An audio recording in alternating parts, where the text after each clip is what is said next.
Daily എക്സാംസിന്റെ link വരുന്നുണ്ട്. ആർക്കെങ്കിലും വന്നിരുന്നോ?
Hello, good morning all. Good morning. Good morning, ma'am. Good morning, miss. ma'am. Good morning, ma'am. Good morning, madam.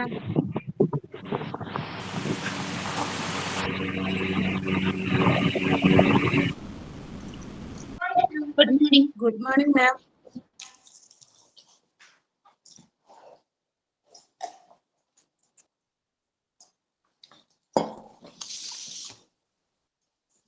Good morning, ma'am.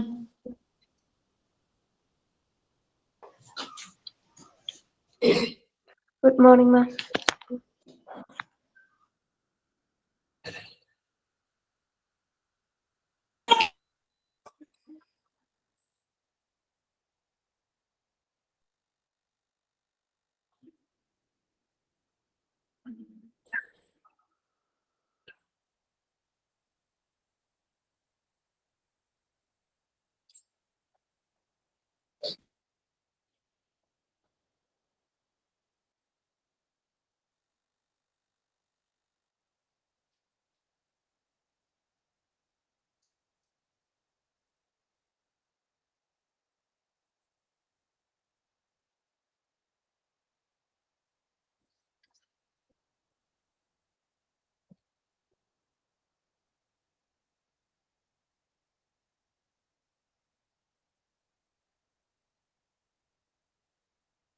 Okay, once again, good morning to all.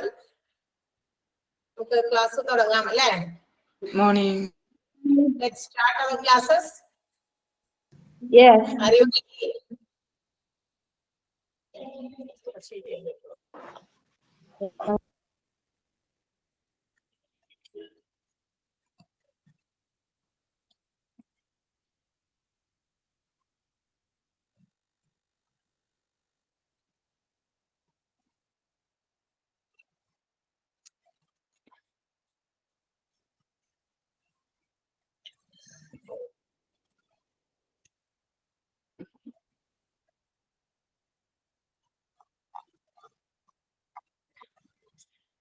Adjust ചെയ്തേ.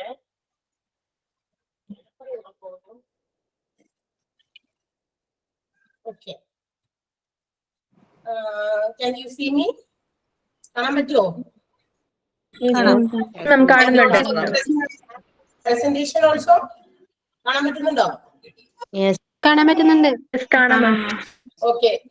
Please, well, എല്ലാം okay ആണ്. So before starting our classes, I have to remember you something about our classes. While taking the classes, all of you have to mute. Otherwise, it will be a disturbance to all. കഴിഞ്ഞ introduction ക്ലാസ്സിൽ നമ്മൾ ക്ലാസ്സസിനെ കുറിച്ചിട്ടുള്ള കാര്യങ്ങൾ പറഞ്ഞപ്പോൾ തന്നെ ഞാൻ നിങ്ങളോട് പറഞ്ഞിരുന്നതാണ് എല്ലാവരും നിങ്ങളുടെ ക്ലാസ്സുകൾ മ്യൂട്ട് ചെയ്ത് വെക്കണം.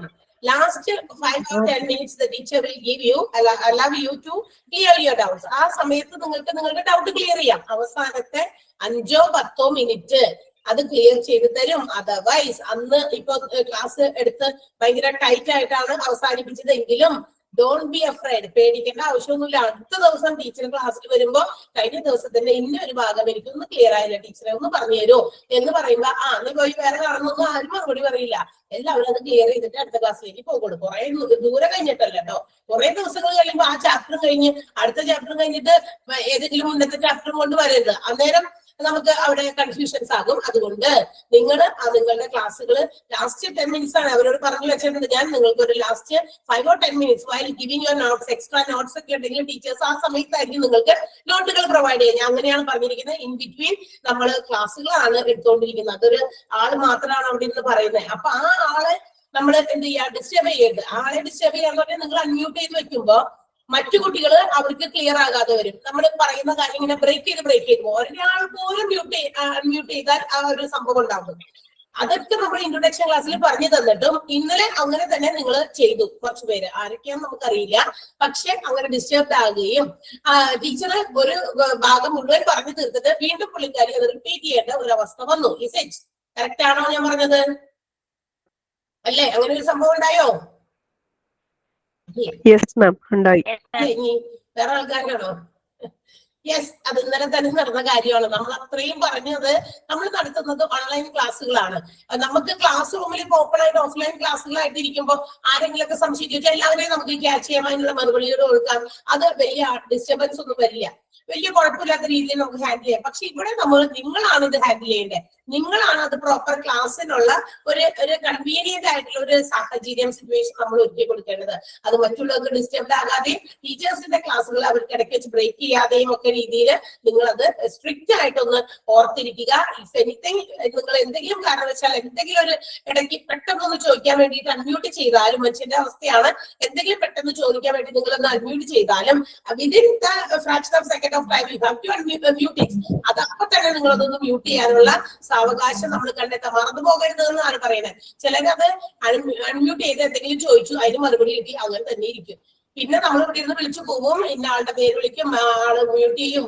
ഞാനും പറയും. കുറെ പേരൊക്കെ ഇങ്ങനെ ടൈപ്പ് ചെയ്ത് കാണിക്കും. ആര് കേൾക്കാൻ? ചിലപ്പോ അത് അൺമ്യൂട്ട് ചെയ്തിട്ട് ആളത് മറന്നു പോയിട്ട് ആള് ചിലപ്പോൾ വേറെ അടുത്ത സ്ഥലത്തേക്കൊക്കെ പോയിട്ടുണ്ടാകും. അപ്പൊ നമ്മളത് മുഴുവനും അവിടെ നടക്കുന്ന കാര്യങ്ങളും എവിടേക്കാണോ ഇയാള് പോകുന്ന, ആൾ ഫോൺ വിളിച്ചിട്ട് അങ്ങോട്ട് പോകുന്ന കാര്യങ്ങളൊക്കെ നമ്മളിവിടെ കേൾക്കണ്ടാവും. ആളെ നമ്മൾ വിളിക്കുന്നതാണ് ശ്രദ്ധിക്കില്ല. അപ്പൊ അത്തരം ബുദ്ധിമുട്ടുകളുണ്ട്. ചില ആളുകൾ വർക്കിംഗ് പ്ലേസിലായിരിക്കാം, ചില ആൾക്കാർ ട്രാവലിംഗിലായിരിക്കാം. നമ്മൾക്ക് ഇപ്പൊ ഈ ക്ലാസ്സുകൾ അറ്റൻഡ് ചെയ്യാം. ഒത്തിരി നമുക്ക് ഈ ഒരു മീഡിയ ഉള്ളത് കൊണ്ട് തന്നെ നമുക്ക് അതിന്റെ സൗകര്യങ്ങളുണ്ട്. പക്ഷെ നമ്മളത് നല്ല രീതിയിൽ യൂസ് ചെയ്യാനായിട്ട് നോക്കാം. പ്രോപ്പർ ആയിട്ടുള്ള രീതിയിൽ നമ്മളത് ഹാൻഡിൽ ചെയ്ത് കഴിഞ്ഞാൽ മറ്റുള്ളവർക്ക് ഡിസ്റ്റർബൻസ് ആവില്ല. അത് കഴിഞ്ഞ ദിവസത്തെ ഇൻട്രൊഡക്ഷനിൽ ഞാനത് അന്ന് ആദ്യമേ പറഞ്ഞു വെച്ചത് അതുകൊണ്ടാണ്. പക്ഷെ ഇന്നലെ ടീച്ചർക്ക് അതിൻ്റെതായ കുറച്ച് പ്രോബ്ലംസ് ഫേസ് ചെയ്യേണ്ടി വന്നു എന്നാണ് എനിക്ക് അറിയാൻ കഴിഞ്ഞത്. അപ്പൊ നിങ്ങൾ സ്ട്രിക്ട്ലി എനിക്ക് പറയാനുള്ള കാര്യം, അല്ലാന്നുണ്ടെങ്കിൽ എന്താ സംഭവിക്കാന്നറിയോ? ഇനിയും നിങ്ങൾ വീണ്ടും if you are repeating this same thing നിങ്ങൾ ഇങ്ങനെ റിപ്പീറ്റ് ചെയ്തുകൊണ്ടിരുന്നാൽ നമുക്ക് ഒറ്റ സൊല്യൂഷനേ ഉള്ളൂ.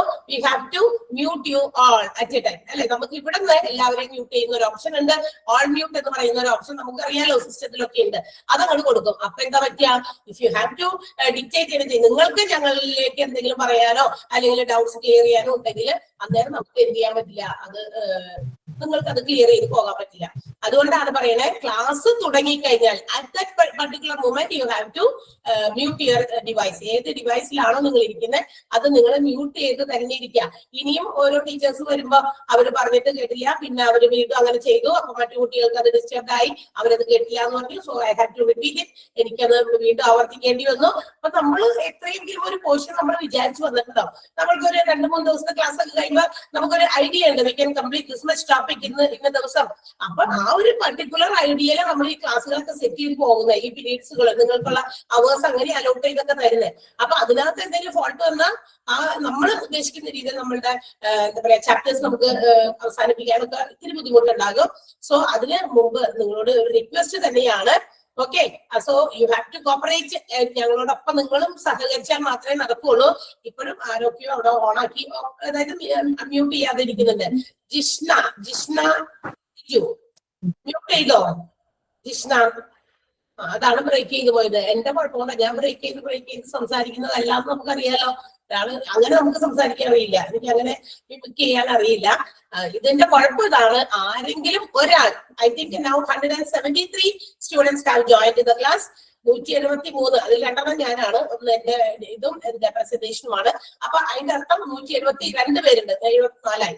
അത്രയും പേര് ക്ലാസ്സിൽ കയറിയിട്ടുണ്ട്. അതിൽ ഒരാൾ അൺമ്യൂട്ട് ചെയ്താൽ മതി, ഒരാള്. അത് മൊത്തം നമ്മുടെ ഈ ലൈവ് സെഷനെ ഡിസ്റ്റർബ് ചെയ്യും എന്നുള്ളതാണ്. സോ ഹംബ്ലി മൈ റിക്വസ്റ്റ്, നിങ്ങളൊന്ന് കേൾക്കുക. You have to cooperate, otherwise നമുക്ക് വേറെ ഒന്നും ചെയ്യാനുണ്ടാവില്ല. ഇവിടുന്ന് ഓൾ മ്യൂട്ട് കൊടുക്കേണ്ടി വരും. Can you follow me? പറഞ്ഞത് മനസ്സിലായോ എല്ലാവർക്കും? കഴിഞ്ഞ എക്സ്പീരിയൻസ് വീണ്ടും ഉണ്ടായത് കൊണ്ടാണ് എനിക്കിത് പറയേണ്ടത്. വീണ്ടും എന്റെ 10 മിനിറ്റ്സ് ഇവിടെ പോയി എന്നുള്ളതാണ് അതിന്റെ കാരണം. ഞാൻ കാരണമല്ല ഇത് പറയാൻ പോയ. Next class you will do the same thing. നിങ്ങൾ വീണ്ടും ഇത് തന്നെ റിപ്പീറ്റ് ചെയ്തുകൊണ്ടിരിക്കും. ഒരാൾ എവിടെയെങ്കിലും അത് ഓണാക്കി വെച്ചിട്ട് എവിടെയെങ്കിലും വെച്ചിട്ട് അങ്ങോട്ട് പോയി കളയും. അപ്പൊ നമ്മൾ ഇവിടെ കിടന്ന് വിളിച്ചു കൂവി ഒരാളുടെ പേര് വിളിച്ച് ഓഫ് ചെയ്യൂ, മ്യൂട്ട് ചെയ്യൂ പ്ലീസ് എന്നൊക്കെ പറഞ്ഞിട്ട് ആര് കേൾക്കാറുണ്ടാവും? ആരുണ്ടാവില്ല. ആളവിടെ അത് കേൾക്കാനുണ്ടെങ്കിലല്ലേ നമുക്ക് അതിന് റെസ്പോണ്ട് ചെയ്യാൻ പറ്റുള്ളൂ. അവരത് അവിടെ വെച്ചിട്ടായിരിക്കും പോയിരിക്കുക. അത് ശ്രദ്ധിക്കാൻ നിങ്ങൾ വളരെ ഇമ്പോർട്ടന്റ് ആയിട്ടുള്ള കാര്യമാണ്. ചിലർ ട്രാവലിംഗിലായിരിക്കാം, അവരെന്നിട്ട് ഇത് ഓപ്പൺ ആക്കി വെക്കും. എന്നിട്ട് അവിടെ അടുത്തിരിക്കുന്ന ആളുകളോട് എന്തെങ്കിലുമൊക്കെ സംസാരിച്ചോണ്ടിരിക്കും. ഈ സംസാരം മുഴുവൻ നമ്മൾ കേൾക്കാൻ വേണ്ടി വരും. ആൻഡ് ഓൾസോ ഞാൻ എന്താ പറയുന്നതെന്ന് വെച്ചാൽ നിങ്ങൾക്ക് മനസ്സിലാകുകയില്ല. പിന്നെ എപ്പോഴും എനിക്ക് ഇങ്ങനെ ആരെങ്കിലും അൺമ്യൂട്ട് ചെയ്യണ്ടോന്ന് നോക്കാനായിട്ട് പറ്റില്ല. നമുക്ക് ആർക്കായാലും ടീച്ചേഴ്സിനായാലും ആ ഒരു ഫ്ലോയിൽ നമ്മൾ അങ്ങോട്ട് തുടങ്ങി കഴിഞ്ഞു കഴിഞ്ഞാൽ ആ ഒരു ഫ്ലോയിൽ അങ്ങോട്ട് പോകും. ഇൻ ബിറ്റ്വീനിൽ നമുക്ക് ബ്രേക്ക് ചെയ്യുമ്പോൾ അതിൻ്റെതായ പ്രശ്നങ്ങളുണ്ട്. എന്ന് വെച്ച് കഴിഞ്ഞാൽ നമ്മള് പിന്നെ വീണ്ടും ആദ്യം പറയേണ്ടി വരും. അങ്ങനെയൊക്കെ ഒത്തിരി പ്രശ്നങ്ങൾ വരും. അപ്പൊ അതൊക്കെ ഒന്ന് നിങ്ങളൊന്ന് ശ്രദ്ധിക്കാം. ഇനി എന്നെ കൊണ്ട് ഇത് പറയിപ്പിക്കരുത്. ഓക്കെ ഓക്കെ, ഐ തിങ്ക് എല്ലാവർക്കും കാര്യങ്ങൾ മനസ്സിലായിട്ടുണ്ടാവുമെന്ന് വിചാരിക്കുന്നു. എന്തെങ്കിലും ക്ലാസ്സുകൾ അല്ലെങ്കിൽ ക്ലാസ്സിനെ സംബന്ധിക്കുന്നതല്ല, നമ്മുടെ ക്ലാസ്സുമായി ബന്ധപ്പെടുത്തിയ ഏതെങ്കിലും തരത്തിലുള്ള ഡൗട്ട്സ് ഉണ്ടെങ്കിൽ ബിഫോർ ഈ ഇൻട്രൊഡക്ഷൻ ക്ലാസ്സുകൾ കംപ്ലീറ്റ് ആയിട്ട് കാണാതെ ആരും ഡൗട്ട് ചോദിച്ചു വരരുത്. ഓൾറെഡി മിക്കവാറും എല്ലാ ഡൗട്ട്സും clear in the introduction section അവിടെ നമ്മൾ ക്ലിയർ ചെയ്ത് കഴിഞ്ഞതാണ്. ഇനി അത് മുഴുവൻ സ്കിപ്പ് ചെയ്യാതെ കണ്ടിട്ട് നിങ്ങൾക്ക് എന്തെങ്കിലും ഡൗട്ട് ഉണ്ടെങ്കിൽ മാത്രം ഓർത്ത് വെച്ചിരിക്കുക. എന്നെ കാണുമ്പോൾ ചോദിക്കുക, അത്രേ ഉള്ളൂ. എല്ലാവരോടും ചോദിച്ചുകൊണ്ട് നടന്നത് കാര്യമില്ല. പല ഉത്തരം കിട്ടും and you will not get the correct answer. Sometimes ചിലപ്പോൾ നിങ്ങൾക്ക് ഫുൾ ആയിട്ടുള്ള ശരിയായിട്ടുള്ള ഉത്തരം സൊല്യൂഷൻ കിട്ടിയെന്ന് വരില്ല. ഓക്കെ, കാര്യം പറഞ്ഞോട്ടെ? പറയും. അതെ, ഇന്നലെ എന്താ ഉണ്ടായെന്ന് ഈ നോട്ട് കാണാനില്ല എന്ന് പറഞ്ഞിട്ടായിരുന്നു കുറെ ക്ലാസ് ഇങ്ങനെ ബ്രേക്ക് ചെയ്തു. അതൊരു 10-15 മിനിറ്റോളം പോയി. അപ്പൊ അതെന്താന്ന് വെച്ചിട്ടുണ്ടെങ്കിൽ ഒരുപാട് പേര് കോപ്പി എടുത്ത് വെച്ചിട്ടുണ്ടായിരുന്നില്ല കയ്യിൽ. അതുകൊണ്ടാണ് കൂടുതൽ ബുദ്ധിമുട്ട് വന്നത്. അപ്പൊ അത് മിസ് തന്നെ എല്ലാവരും എടുത്തും പറഞ്ഞോളൂ. യെസ്, ഓക്കെ, അത് ഒരു പ്രശ്നമാണ്. നിങ്ങൾക്ക് ഞാൻ പറഞ്ഞു before starting the class your syllabus will be supplied to you. നിങ്ങൾക്ക് തരും, നിങ്ങളുടെ നോട്ട്സ് ഒക്കെ കൃത്യമായിട്ട് ഗൂഗിൾ ക്ലാസ് റൂമിൽ വരുമെന്ന് പറഞ്ഞു. ഇത് വന്നിട്ടുണ്ടോ എന്ന് ചെക്ക് ചെയ്യാതെ, അല്ലെങ്കിൽ ആ നോട്ട്സ് നിങ്ങൾ ഡൗൺലോഡ് ചെയ്ത് അത് പ്രിന്റ് ഔട്ട് എടുത്ത് വെക്കാതെ കുറെ നമ്മൾ തന്നെ ഉണ്ടാക്കുന്ന കുറച്ച് എന്താ പറയാ കുറച്ച് ഇതൊക്കെയാണ്. നമ്മൾ തന്നെ ഡിസ്റ്റർബ്ഡ് ആകുന്നതാണ്. നമുക്ക് പല കാര്യങ്ങളാണ്. ഈ ക്ലാസ്സുകളൊക്കെ എങ്ങനെ നടക്കുന്നാവോ, ആരൊക്കെ ചെയ്യുന്നാവോ, നോട്ട് എവിടെ കിട്ടുന്ന പല പാനിക് ആകുന്ന ഒരു സിറ്റുവേഷൻസിലേക്ക് നിങ്ങൾ പോകുന്നത് കൊണ്ടാണ്. കൃത്യമായിട്ടുള്ള കാര്യങ്ങളെല്ലാം തന്നെ ഇൻട്രൊഡക്ഷൻ ക്ലാസ്സിൽ നമ്മൾ ക്ലിയർ ചെയ്ത് പോയതാ. നോട്ട്സ് തരുന്ന കാര്യവും നോട്ടുകൾ, ഈ നോട്ട് അല്ലാതെ നിങ്ങൾക്ക് എക്സ്ട്രാ നോട്ട്സ് എന്തെങ്കിലും ഉണ്ടെങ്കിൽ, വലിയ നോട്ടൊന്നുമല്ല, ചില എക്സ്പ്ലനേഷൻസ് അബൌട്ട് എനി ടേംസ്, എന്തെങ്കിലും ടേംസിനെ കുറിച്ചുള്ള എക്സ്പ്ലനേഷൻസ് ആയിരിക്കാം. അത് ടീച്ചേഴ്സ് ക്ലാസ്സിൽ ഡിക്റ്റേറ്റ് ചെയ്ത് തരുന്നതേ ഉള്ളൂ. അല്ലാതെ അതിന്റെ നോട്ടിങ് വേറെ കിട്ടുമോ, അത് നമ്മൾ ഗൂഗിൾ ക്ലാസ് റൂമിൽ വരുമോ, ഇങ്ങനെ ഒരു ചോദ്യങ്ങളൊന്നും വേണ്ട, അതൊന്നുമില്ല. The notes which is supplied to you, നിങ്ങൾക്ക് തന്നിരിക്കുന്ന നിങ്ങളുടെ ഗൂഗിൾ ക്ലാസ് റൂമിൽ ഒരു 35 ചാപ്റ്റേഴ്സ് നിങ്ങൾക്ക് വന്നിട്ടുണ്ടോ നോക്കാം. എല്ലാവർക്കും തന്നെ കിട്ടും. ഓരോരുത്തർക്കായിട്ടല്ല അയക്കണം. ആ ക്ലാസ് റൂമിലേക്ക് മൊത്തത്തിലായിടുക. ആ ക്ലാസ് റൂമിൽ യുവർ എത്ര സ്റ്റുഡൻസ് ഈ ഒരു സെഷനിലുണ്ടോ ആ ബാച്ചിലേക്ക് മൊത്തത്തിലായിരിക്കും കിട്ടുക. അപ്പൊ എന്തെങ്കിലും കാരണവശാൽ കിട്ടിയിട്ടില്ലെങ്കിൽ നമ്മളുടെ എന്തെങ്കിലും അക്കൗണ്ടിന്റെ പ്രോബ്ലമോ അല്ലെങ്കിൽ നമ്മളുടെ എന്തെങ്കിലും ഇഷ്യൂ ആയിരിക്കാം. അത് നമ്മുടെ മാത്രം കുഴപ്പമാണെന്ന് മനസ്സിലാക്കുക. അപ്പൊ നിങ്ങൾക്ക് അറിയാവുന്ന ആരോടെങ്കിലും ഒന്ന് എന്താ പറയാ ചോദിക്കോ, മനസ്സിലാക്കോ, അതെങ്ങനെയാണ്, അതെങ്ങനെ നമുക്ക് ഡൗൺലോഡ് ചെയ്തെടുക്കാം, അങ്ങനെയുള്ള ഡൗട്ട്സ് ആണെങ്കിൽ നിങ്ങൾ പരസ്പരം ഒന്ന് ക്ലിയർ ചെയ്യാനായിട്ട് ശ്രമിക്കുക. അതുകൊണ്ടാണ് ഒത്തിരി സമയം പോയത്. ശരിയാണ്. അപ്പൊ നിങ്ങൾക്ക് അവിടെ സ്ക്രീൻ ഷെയർ ചെയ്തിരിക്കുന്നത് കാണുന്നില്ല. ഒരാൾക്കെങ്കിലും ഇവിടെ ഡിസ്പ്ലേ ചെയ്തിരിക്കുന്ന സ്ക്രീൻ കാണുന്നുണ്ടെങ്കിൽ ദാറ്റ് മീൻസ് അത് ഇവിടുത്തെ കുഴപ്പമല്ല, നമ്മളുടെ മാത്രം. നിങ്ങൾ കാണുന്നില്ലെങ്കിൽ നിങ്ങളുടെ നമ്മുടെ നെറ്റിന്റെ ഇഷ്യൂ കൊണ്ടാകാം, ചിലപ്പോൾ കാണില്ല. അപ്പൊ അതിനാ പറയുന്നത് എന്ത്, നമ്മൾ എടുക്കുന്ന ടീച്ചേഴ്സിന്റെ ആ ചാപ്റ്റേഴ്സ് നിങ്ങൾ അത് ഒന്ന് കുറേശ്ശെ ആയിട്ട് എല്ലാം കൂടി ഒരുമിച്ച് എടുക്കണ്ട.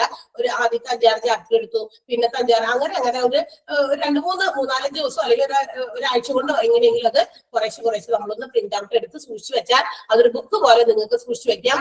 അതോടൊപ്പം നിങ്ങൾക്ക് ഇപ്പൊ നിങ്ങൾ ബുക്ക് വാങ്ങിക്കാനാണെങ്കിലും നമുക്ക് പൈസ തരേണ്ടി വരും അല്ലെ, എക്സ്ട്രാ. അതിൽ പകരം അതിന്റെ പൈസ നമ്മൾ ആ പ്രിന്റ് ഔട്ട് എടുക്കാനായിട്ട് ഇതിങ്ങനെ ഇത്രയും സ്പ്രെഡ് ആയി കിടക്കുന്ന എല്ലാ ഡിസ്ട്രിക്ട്സിലേക്കും നിങ്ങൾക്ക് ഇത് അയച്ചു തരുന്നതിന്റെ ഫോർമാലിറ്റീസ് മറ്റു കാര്യങ്ങളൊക്കെ ഉണ്ടല്ലോ. അപ്പൊ അതിനേക്കാൾ എളുപ്പം ഐ തിങ്ക് ഇന്നത്തെ കാലത്ത് ഇതൊക്കെയാണ്. നമ്മൾ ടെക്നോളജി മാറുന്നതനുസരിച്ച് നമ്മൾ മാറണ്ടേ അല്ലേ? അപ്പൊ അതനുസരിച്ച് നമ്മൾ അത് ചെയ്തിരിക്കുന്നത്. ഈ ടെക്സ്റ്റ് ബുക്ക് തന്നെയാണ് നിങ്ങൾക്ക് അത് നോട്ട്സ് ആയിട്ട് ഓരോ ചാപ്റ്റർ ആയിട്ട് ഡിവൈഡ് ചെയ്ത് നിങ്ങളുടെ കയ്യിലേക്ക് തന്നിരിക്കുന്നത്. അപ്പൊ അത് നമ്മൾ ഡൗൺലോഡ് ചെയ്ത് പ്രിന്റ് ഔട്ട് എടുത്ത് വെക്കുക എന്നുള്ളത് നമ്മുടെ റെസ്പോൺസിബിലിറ്റിയാണ്. ആ ബുക്ക് വാങ്ങിക്കാനാണെങ്കിൽ ബുക്കിന്റെ പൈസ കൊടുക്കണം. ആ പൈസ നമ്മൾ എന്ത് ചെയ്യുന്നു, പ്രിന്റ് ഔട്ട് എടുക്കാൻ ചെലവാക്കുന്നു. ഓക്കെ, അപ്പൊ അതങ്ങനെ സൂക്ഷിച്ചു വെക്കുക. എന്നിട്ട് ആ ടീച്ചേഴ്സ് വരും, ടീച്ചേഴ്സ് അവരുടെ ചാപ്റ്ററിന്റെ പേര് നിങ്ങൾക്ക് ഇൻട്രൊഡ്യൂസ് ചെയ്തിട്ടാണ് ക്ലാസ്സുകൾ തുടങ്ങുക. അപ്പൊ അതനുസരിച്ച് നിങ്ങൾ അത് ഫോളോ ചെയ്യാനും ആ നോട്ട് എടുത്ത് കയ്യിൽ പിടിച്ചിട്ട് അതൊക്കെ വെച്ച് അങ്ങനെയൊക്കെയാണ് നമ്മൾ ജനറലി പഠിച്ചിരുന്നത്. എല്ലാവരും ഈ ഫോൺ നോക്കി പഠിക്കുന്നതിൽ എനിക്ക് യാതൊരു യോജിപ്പില്ല. നമ്മൾ പഠിക്കുന്നത് ഹോസ്പിറ്റൽ അഡ്മിനിസ്ട്രേഷനും അപ്പൊ ഹോസ്പിറ്റൽസിലെ കാര്യങ്ങളും രോഗങ്ങളും അവിടുത്തെ കാര്യങ്ങളും ഡിപ്പാർട്ട്മെന്റുകളും ഒക്കെ പഠിക്കുന്നത്. നമ്മൾ ഇതൊക്കെ പഠിച്ച് അവസാനം നമ്മൾ രോഗിയായി തീരേണ്ട ആവശ്യമുണ്ടോ? നമ്മുടെ ഹെൽത്തിനെ കൂടി നമ്മൾ ശ്രദ്ധിക്കണം. സോ അത് നല്ലത് നമ്മളിങ്ങനെ പ്രിന്റ് ഔട്ട് എടുത്ത് വായിച്ചു നോക്കുന്നതായിരിക്കും. ഡിവൈസിലേക്ക് നോക്കിയിരുന്നാൽ നമ്മൾ അത്രയും ഭയങ്കരമായിട്ട് എന്താ പറയാ കോൺസെൻട്രേറ്റ് ചെയ്യുന്നത് കൊണ്ട് നമുക്ക് കണ്ണുകൾക്കൊക്കെ പ്രശ്നങ്ങളൊക്കെ ഡിസോർഡേഴ്സ് ഒക്കെ വരും. ഇതൊക്കെ പഠിച്ചു കഴിഞ്ഞാൽ അവസാനം കണ്ണ് കാണിക്കാൻ പോകേണ്ട അവസ്ഥയിലേക്ക് പോകുന്ന രീതിയിലേക്ക് ആകാതിരിക്കാൻ കൂടി വേണ്ടിയിട്ടാണ്. സോ അപ്പൊ നിങ്ങൾ എല്ലാ രീതിയിലും കോപ്പറേറ്റ് ചെയ്യുക. ക്ലാസ്സിന്റെ ഇടയിൽ നമ്മൾ ഡിസ്റ്റർബൻസ് ഉണ്ടാക്കരുത്. കുറെ പേര് ഇതൊക്കെ കഴിഞ്ഞ് ഇടയ്ക്കിടയ്ക്ക് ഓഫീസിലേക്ക് പേഴ്സണൽ ആയിട്ട് മെസ്സേജസ് വരും. കാരണം ഞങ്ങൾക്ക് ഇങ്ങനെ ആരെങ്കിലും അൺമ്യൂട്ട് ചെയ്തുകൊണ്ട് കേൾക്കാൻ പറ്റിയില്ല, ഇന്നത്തെ ക്ലാസ് ബ്രേക്ക് ചെയ്തു പോയി. അതെല്ലാം കഴിഞ്ഞ് ടീച്ചറും എഴുന്നേറ്റ് പോയി 2 ക്ലാസ്സും കഴിഞ്ഞ് പിന്നെ അത് കേൾക്കാൻ പറ്റില്ല എന്ന് പറഞ്ഞ ആളുടെ അവസ്ഥ ഒന്ന് ആലോചിച്ച് നോക്കി. നിങ്ങൾ ഒരാളാണ് ഈ കിടന്ന് ഒച്ച ഉണ്ടാക്കുന്നത്, അവരുടെ എനർജി മുഴുവൻ എടുത്ത് ഈ ഒരു ഐ തിങ്ക് ഒരു 45 അല്ല 50 മിനിറ്റ്സ് അല്ലെങ്കിൽ 55 മിനിറ്റ്സ് ക്ലാസ് ഇങ്ങനെ കണ്ടിന്യൂസ് പറഞ്ഞുകൊണ്ടിരിക്കുകയാണ്. നമുക്ക് ബ്രേക്ക് ചെയ്യാൻ പറ്റില്ല. കാരണം നമ്മൾ ഓൺലൈനിലാണ്. നിങ്ങൾക്കൊന്ന് ബ്രേക്ക് ചെയ്തിട്ട് എന്തെങ്കിലും ഒന്ന് വായിക്കോ എന്നൊക്കെ പറയുമ്പോൾ നമ്മൾ ഓഫ്ലൈൻ ക്ലാസ് ആണെങ്കിൽ അങ്ങനെ പറയും കുട്ടികൾ ആ എടുത്ത ഭാഗം ഒന്ന് വായിച്ചു നോക്കൂ. ഇതാണെങ്കിലും 1 മിനിറ്റോ 2 മിനിറ്റോ നമുക്ക് അങ്ങനെ തരാൻ പറ്റുള്ളൂ. കൂടുതൽ സമയം നമ്മൾ പഠിക്കുമ്പോൾ നമുക്ക് ബോറടിക്കാം. അപ്പൊ നമ്മൾ അടുത്ത ടോപ്പിക്കിലേക്ക് പോകാം എന്ന് പറഞ്ഞ് കാര്യങ്ങൾ ക്ലിയർ ആണെങ്കിൽ നമുക്ക് അങ്ങനെ ചെയ്യാം എന്ന് വിചാരിച്ച് നമ്മളിങ്ങനെ കണ്ടിന്യൂസ് ഇത്രയും സമയം സംസാരിച്ചുകൊണ്ടിരിക്കുകയാണെന്നുള്ള കാര്യം നിങ്ങൾ ഓർക്കണം. അത്രയും പറഞ്ഞു കഴിഞ്ഞിട്ട് അവസാനം അത് പറഞ്ഞൊന്നും കേട്ടില്ല എന്ന് പറഞ്ഞു കഴിയുമ്പോൾ ആ മൈൻഡ് നിങ്ങളൊന്ന് ആലോചിച്ച് നോക്കിയാ ടീച്ചറിന്റെ നേരം ഉണ്ടാകുന്ന. അപ്പൊ അതുകൊണ്ട് പ്ലീസ്, അതുകൊണ്ടാണ് റിക്വസ്റ്റ് ആണ്. സോ ഞങ്ങളെ കൈവരുന്നത് നിങ്ങൾ ആ ഒരു കാര്യത്തില്. അപ്പൊ നമുക്ക് ഇവിടുന്ന് ഓൾ മ്യൂട്ട് കൊടുക്കാൻ എന്താ പറയാ അങ്ങനെ ഒരു അത്രയ്ക്ക് ഇതില്ലാത്ത ആൾക്കാരല്ല. അതുകൊണ്ട് ഓൾ മ്യൂട്ട് കൊടുക്കാൻ ഞങ്ങൾക്ക് ഒരു അവസരം തരരുത്. സോ ദാറ്റ് നിങ്ങൾ എന്നെ കോപ്പറേറ്റ് ചെയ്താൽ മതി. Okay, so I have to start my topic. തുടങ്ങട്ടെ? എല്ലാവർക്കും കാര്യങ്ങളൊക്കെ മനസ്സിലായിട്ടുണ്ടെന്നാണ് വിചാരിക്കുന്നത്. So we are going to start in the name of the god. നമ്മൾ പഠിക്കുന്ന ഒരു പുതിയ കാര്യത്തിലേക്ക് നിങ്ങൾ എല്ലാവരും നല്ല രീതിയിൽ അത് തുടങ്ങുകയും അതുപോലെ തന്നെ അപ് ടു ദ എൻഡ് ഈ ഒരു എനർജി, അതായത് നിങ്ങൾ തുടങ്ങിയ ആ ഒരു എനർജി അവസാനം വരെ കൂടെ ഉണ്ടാകണം. അതോടൊപ്പം നിങ്ങളാണ് ഞങ്ങളുടെയും നിങ്ങൾ എങ്ങനെ റെസ്പോണ്ട് ചെയ്യുന്നു, നമ്മൾ പറയുന്നതിനോട് എങ്ങനെയൊക്കെയാണ്, അത് നമുക്കൊരു പോസിറ്റീവ്നെസ് ആണ് അല്ലെ. അപ്പൊ നമുക്കൊരു പോസിറ്റീവ് ഒരു ഇത് കിട്ടും. നമുക്കും അതുപോലെ തന്നെ നിങ്ങൾക്ക് കാര്യങ്ങൾ അത്രയും പോസിറ്റീവായിട്ടുള്ള രീതിയിൽ നിങ്ങൾക്ക് ഷെയർ ചെയ്യാനും നമ്മളുടെ കാര്യങ്ങളൊക്കെ നിങ്ങൾക്ക് ഷെയർ ചെയ്യാനും പറ്റുള്ളൂ. അല്ലെങ്കിൽ ഒരു ഗിവ് ആൻഡ് ടേക്ക് ആ രീതിയിലാണ്. ഓൺലൈൻ ആണ് അറിയാം, പക്ഷെ എങ്കിലും മാക്സിമം നമുക്ക് നമ്മുടെ കാര്യങ്ങൾ അങ്ങനെയൊക്കെ കൊണ്ടുപോകാം മുമ്പിലേക്ക്. അപ്പോ അതിനു വേണ്ടിയിട്ട് എല്ലാ എന്താ പറയാ ബ്ലെസ്സിങ്സും. Wish you all the best. Okay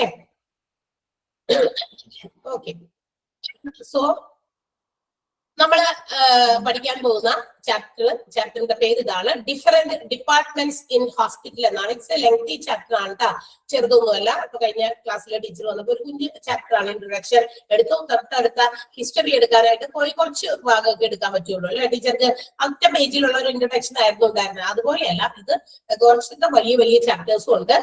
ഒത്തിരി ലെങ്തി, ഒരു 10-25 പേജൊക്കെ ഉള്ള ചാപ്റ്റേഴ്സും ഉണ്ട് എന്നുള്ള കാര്യം ഓർക്കാം. അതൊരു പേജ് മാത്രമുള്ളതും അല്ല. അങ്ങനത്തെ പല രീതിയിലുള്ള ആ ഒരു ടോപ്പിക് ബേസ് ചെയ്ത് അതിന്റെ ലെങ്ത് കൂടിയും കുറഞ്ഞൊക്കെ ഇരിക്കും. ഓക്കെ, ചാപ്റ്ററിന്റെ എണ്ണത്തിനൊന്നും ഇവിടെ പ്രാധാന്യമില്ല. പിന്നെയും എന്തോ ഒരു സംശയം കൂടി ഉണ്ടായിരുന്നു തോന്നുന്നത്.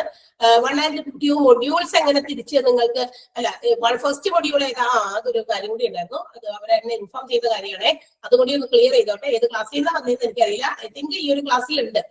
ടീച്ചറാ പറഞ്ഞത് മൊഡ്യൂൾസ് തിരിച്ച് നിങ്ങൾ എങ്ങനെ അറിയും? ഒന്നാമത്തെ മൊഡ്യൂളിലെ ചാപ്റ്റേഴ്സ് ഏതാ? ടീച്ചേഴ്സ് പലരും വന്നിട്ടല്ലേ പോകുന്നത്. അങ്ങനെ ഒരു ക്ലാസിഫിക്കേഷൻ ഇല്ല. ഫസ്റ്റ് ആൻഡ് സെക്കൻഡ് മൊഡ്യൂൾ അത് കഴിയുമ്പോഴാണ് എക്സാം. ഫസ്റ്റ് മൊഡ്യൂളിലെ ചാപ്റ്റർ ഏതാ, സെക്കൻഡ് അങ്ങനെ ഒരു ക്ലാസിഫിക്കേഷൻ ഇല്ല. Got it? പറഞ്ഞത് മനസ്സിലായോ? ഫസ്റ്റ് ആൻഡ് സെക്കൻഡ് മൊഡ്യൂൾ ഒരുമിച്ചാണ്.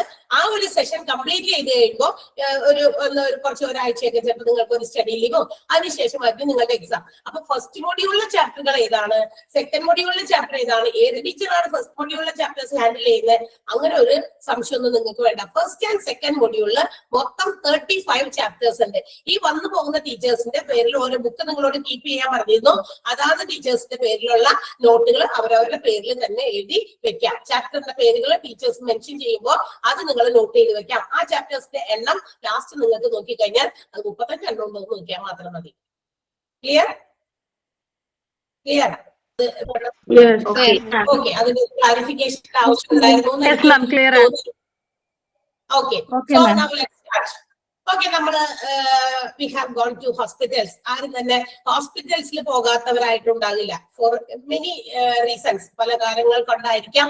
എന്റെ പേര് നിഷ. ഇൻട്രൊഡക്ഷൻ ക്ലാസ് കണ്ടില്ല? ഇൻട്രൊഡക്ഷൻ ക്ലാസ് കണ്ടില്ല?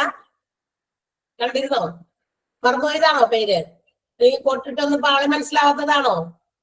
ഓക്കെ, എന്തെങ്കിലും ആവട്ടെ. എന്റെ പേര് നിഷ എന്നാണ്. ഇൻട്രൊഡക്ഷൻ ക്ലാസ് തന്നത് ഞാനാണ് നിങ്ങൾക്ക്.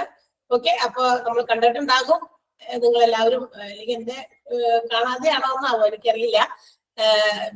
ആള് മാറിയിട്ടൊന്നുമില്ല. അത് തന്നെയാണ് തനിഷ. ഇൻട്രൊഡക്ഷൻ ക്ലാസ് തന്ന ടീച്ചറാണ്. Okay okay, thank you.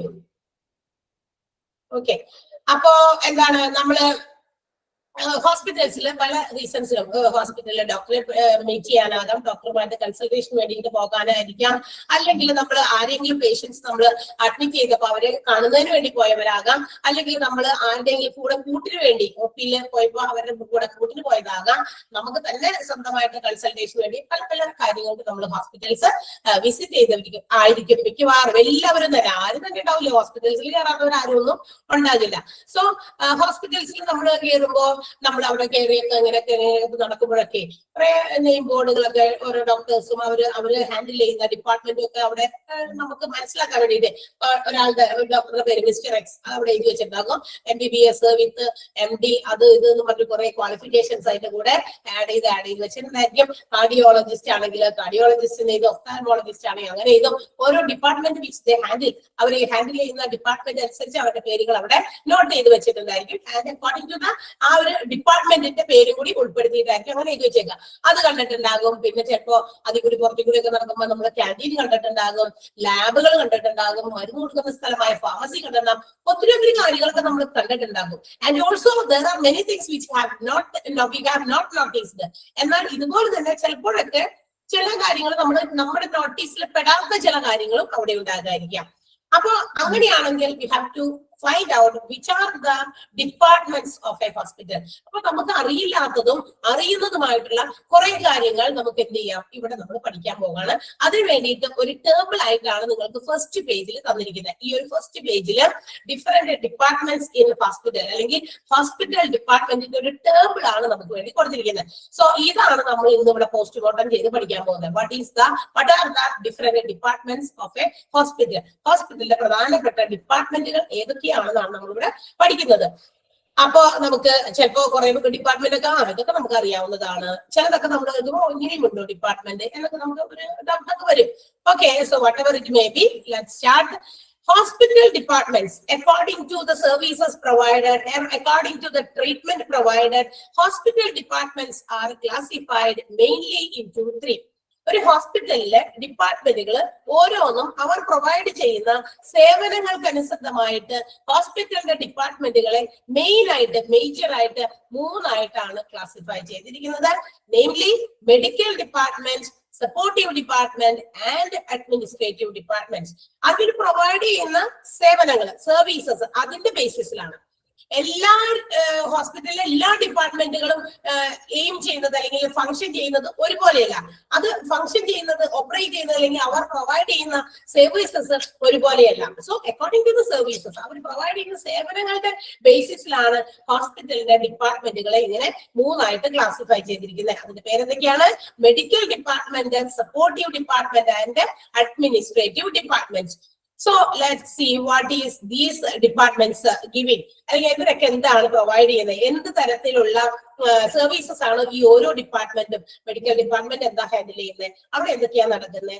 Supportive department എന്താ ഹാൻഡിൽ ചെയ്യുന്നത്, അവിടെ എന്തൊക്കെയാണ് നടക്കുന്നത്. പിന്നെ അഡ്മിനിസ്ട്രേറ്റീവ് ഡിപ്പാർട്ട്മെന്റ് എന്തൊക്കെയാണ് നടക്കുന്നത് എന്ന് നമുക്ക് ഓരോന്നും നമുക്ക് എടുത്തു നോക്കാം. ഈ ടേബിൾ മാത്രമാണ് നമ്മളുടെ എക്സ്പ്ലനേഷൻ ഇന്ന്. ഓക്കെ, ഇതിന്റെ ഭയങ്കര ബ്രീഫായിട്ട് ഭയങ്കരമായിട്ടുള്ള എക്സ്പ്ലനേഷൻസ് ഇതിന്റെ ഈ ചാപ്റ്ററിന്റെ ബാക്കി ഭാഗത്തുണ്ട്. സോ നമ്മൾ ഇപ്പൊ ഒന്ന് ജസ്റ്റ് ഒന്ന് ഇൻട്രൊഡ്യൂസ് ചെയ്യുന്നുള്ളൂ. Which are the departments functioning in A hospital. ഏതൊക്കെ ഡിപ്പാർട്ട്മെന്റുകളാണ് ഫംഗ്ഷൻ ചെയ്യുന്നത് ഒന്ന് നമുക്കൊരു ചെറിയൊരു ഔട്ട്ലൈൻ കിട്ടാൻ വേണ്ടിയിട്ട്. So in this 3 departments, medical department hospital ഡിപ്പാർട്ട്മെന്റുകളെ 3 ആയിട്ട് ക്ലാസിഫൈ ചെയ്തു.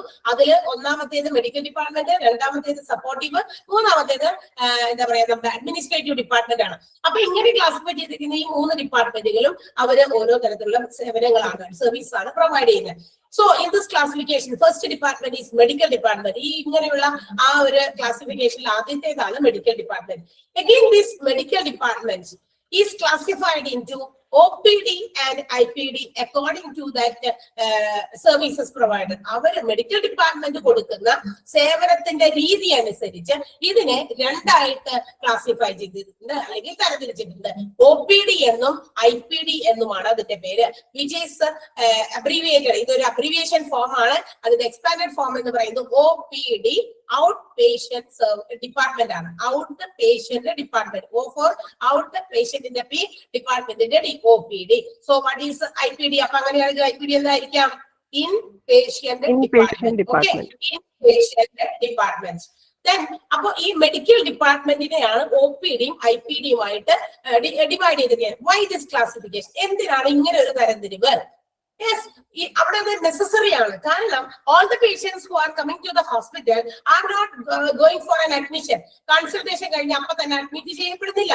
ആ കൊടുക്കുന്ന രീതി എങ്ങനെയുള്ള ട്രീറ്റ്മെന്റ്, ഒരു ഡേയ്സ് ട്രീറ്റ്മെന്റ് ആണോ അല്ലെങ്കിൽ ഇൻപേഷ്യന്റ് അഡ്മിറ്റ് ചെയ്തിട്ടുള്ള ട്രീറ്റ്മെന്റ് ആണോ, അക്കോർഡിംഗ് ടു ദാറ്റ് അതനുസരിച്ചിട്ടാണ് മെഡിക്കൽ ഡിപ്പാർട്ട്മെന്റിനെ ഇങ്ങനെ 2 ആയിട്ട് ക്ലാസിഫൈ ചെയ്തിരിക്കുന്നത്. ചില പേഷ്യൻസ് എന്ത് ചെയ്യുന്നു, നമ്മുടെ രോഗം പറയുന്നു, വന്ന് ഡോക്ടറെ കാണുന്നു, കൺസൾട്ട് ചെയ്യുന്നു, ഡോക്ടർ പറയുന്ന കാര്യങ്ങളൊക്കെ ഫോളോ അപ്പ് ചെയ്യുന്നു, എന്താ പറയാ കുറെ കാര്യങ്ങളൊക്കെ പറയും. നമുക്ക് ചില അഡ്വൈസ് പോലെ ഉണ്ടാകും. വെറുതെ ഡോക്ടറെ കണ്ടു കഴിയുമ്പോൾ ഡോക്ടർ രോഗം ഇന്നതാണ് നമ്മൾ പറഞ്ഞു കഴിഞ്ഞു, പുള്ളിക്കാരൻ അവിടെ കണ്ണടച്ചിരുന്ന് കുറച്ച് മരുന്നുകളൊക്കെ എഴുതുന്നു, മിണ്ടൂലോ അല്ലെ, നമ്മളോട് ചില കാര്യങ്ങളൊക്കെ ചോദിക്കും അവര്, നമ്മൾ അതിനൊക്കെ മറുപടി പറയുന്നു. ചിലപ്പോൾ ചില അഡ്വൈസ് രൂപത്തിലായിരിക്കും നമ്മളുടെ ആ ഒരു ക്യൂറിങ്, അതായത് നമ്മുടെ രോഗത്തെ ഹീൽ ചെയ്യാനുള്ള ആ ഒരു പ്രൊസീജിയേഴ്സിൽ അഡ്വൈസ് ഉണ്ട്. ചില ഉപദേശങ്ങൾ തരും, ചില ഇൻസ്ട്രക്ഷൻസ് തരും, ചില കാര്യങ്ങൾ നമ്മളോട് അവോയ്ഡ് ചെയ്യാൻ പറയും, ചില ഡയറ്റ് പ്ലാൻസ് പറയും.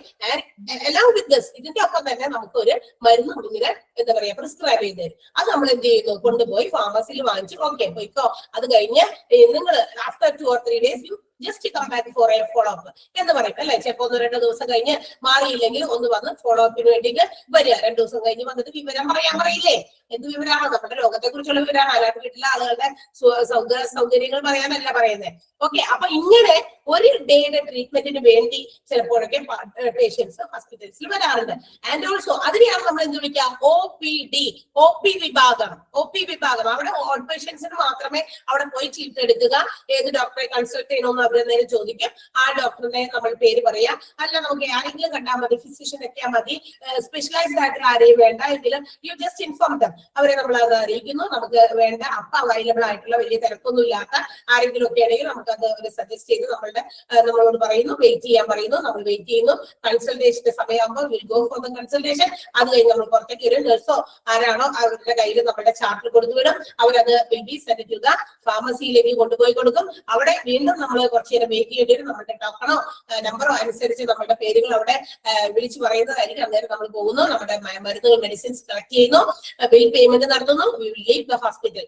Within the day all these things will happen. ആ ഒരൊറ്റ സമയം കൊണ്ട് അല്ലെങ്കിൽ ആ ഒരു ദിവസം കൊണ്ട് എന്ത് ചെയ്യുന്നു, അവിടെ കാര്യങ്ങൾ കഴിഞ്ഞ് നമ്മൾ വീട്ടില് പോകുന്നു. ചില ഹോസ്പിറ്റൽസിൽ ചിലപ്പോൾ രാവിലെ തന്നെ പോയി ബുക്ക് ചെയ്തു ഡോക്ടറെ കണ്ട് വൈകുന്നേരം ആകുമ്പോഴേക്കും അങ്ങനെയൊക്കെ പോകാൻ പറ്റുള്ളൂ. അത് ഹോസ്പിറ്റൽസിന്റെ എന്താ പറയാ ഡിപ്പാർട്ട്മെന്റുകളുടെ വെറൈറ്റീസ് അനുസരിച്ച് ഒരുപാട് വലിയ ഹോസ്പിറ്റൽസ് ഒക്കെ ആണെങ്കിൽ ഒത്തിരി സമയമൊക്കെ എടുക്കും. ബിക്കോസ് ഒത്തിരി ഡിപ്പാർട്ട്മെന്റ് ഫംഗ്ഷൻ ചെയ്യുന്നത് കൊണ്ടേ.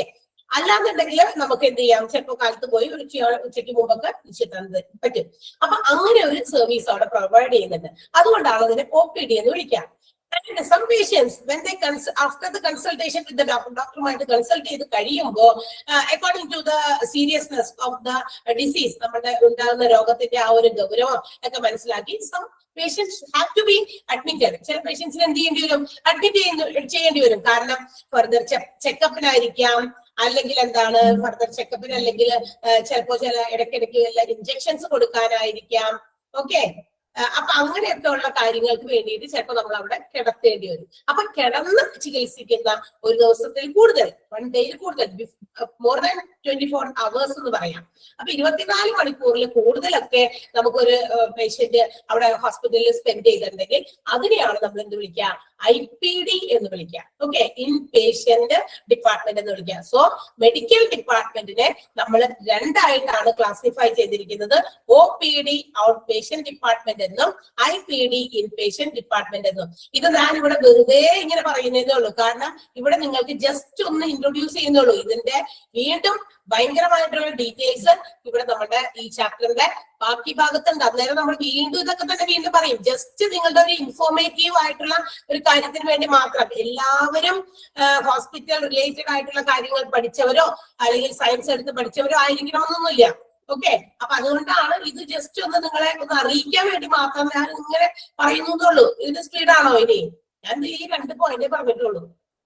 ഈ 2 medical department is classified into OPD out patient department, IPD in patient department.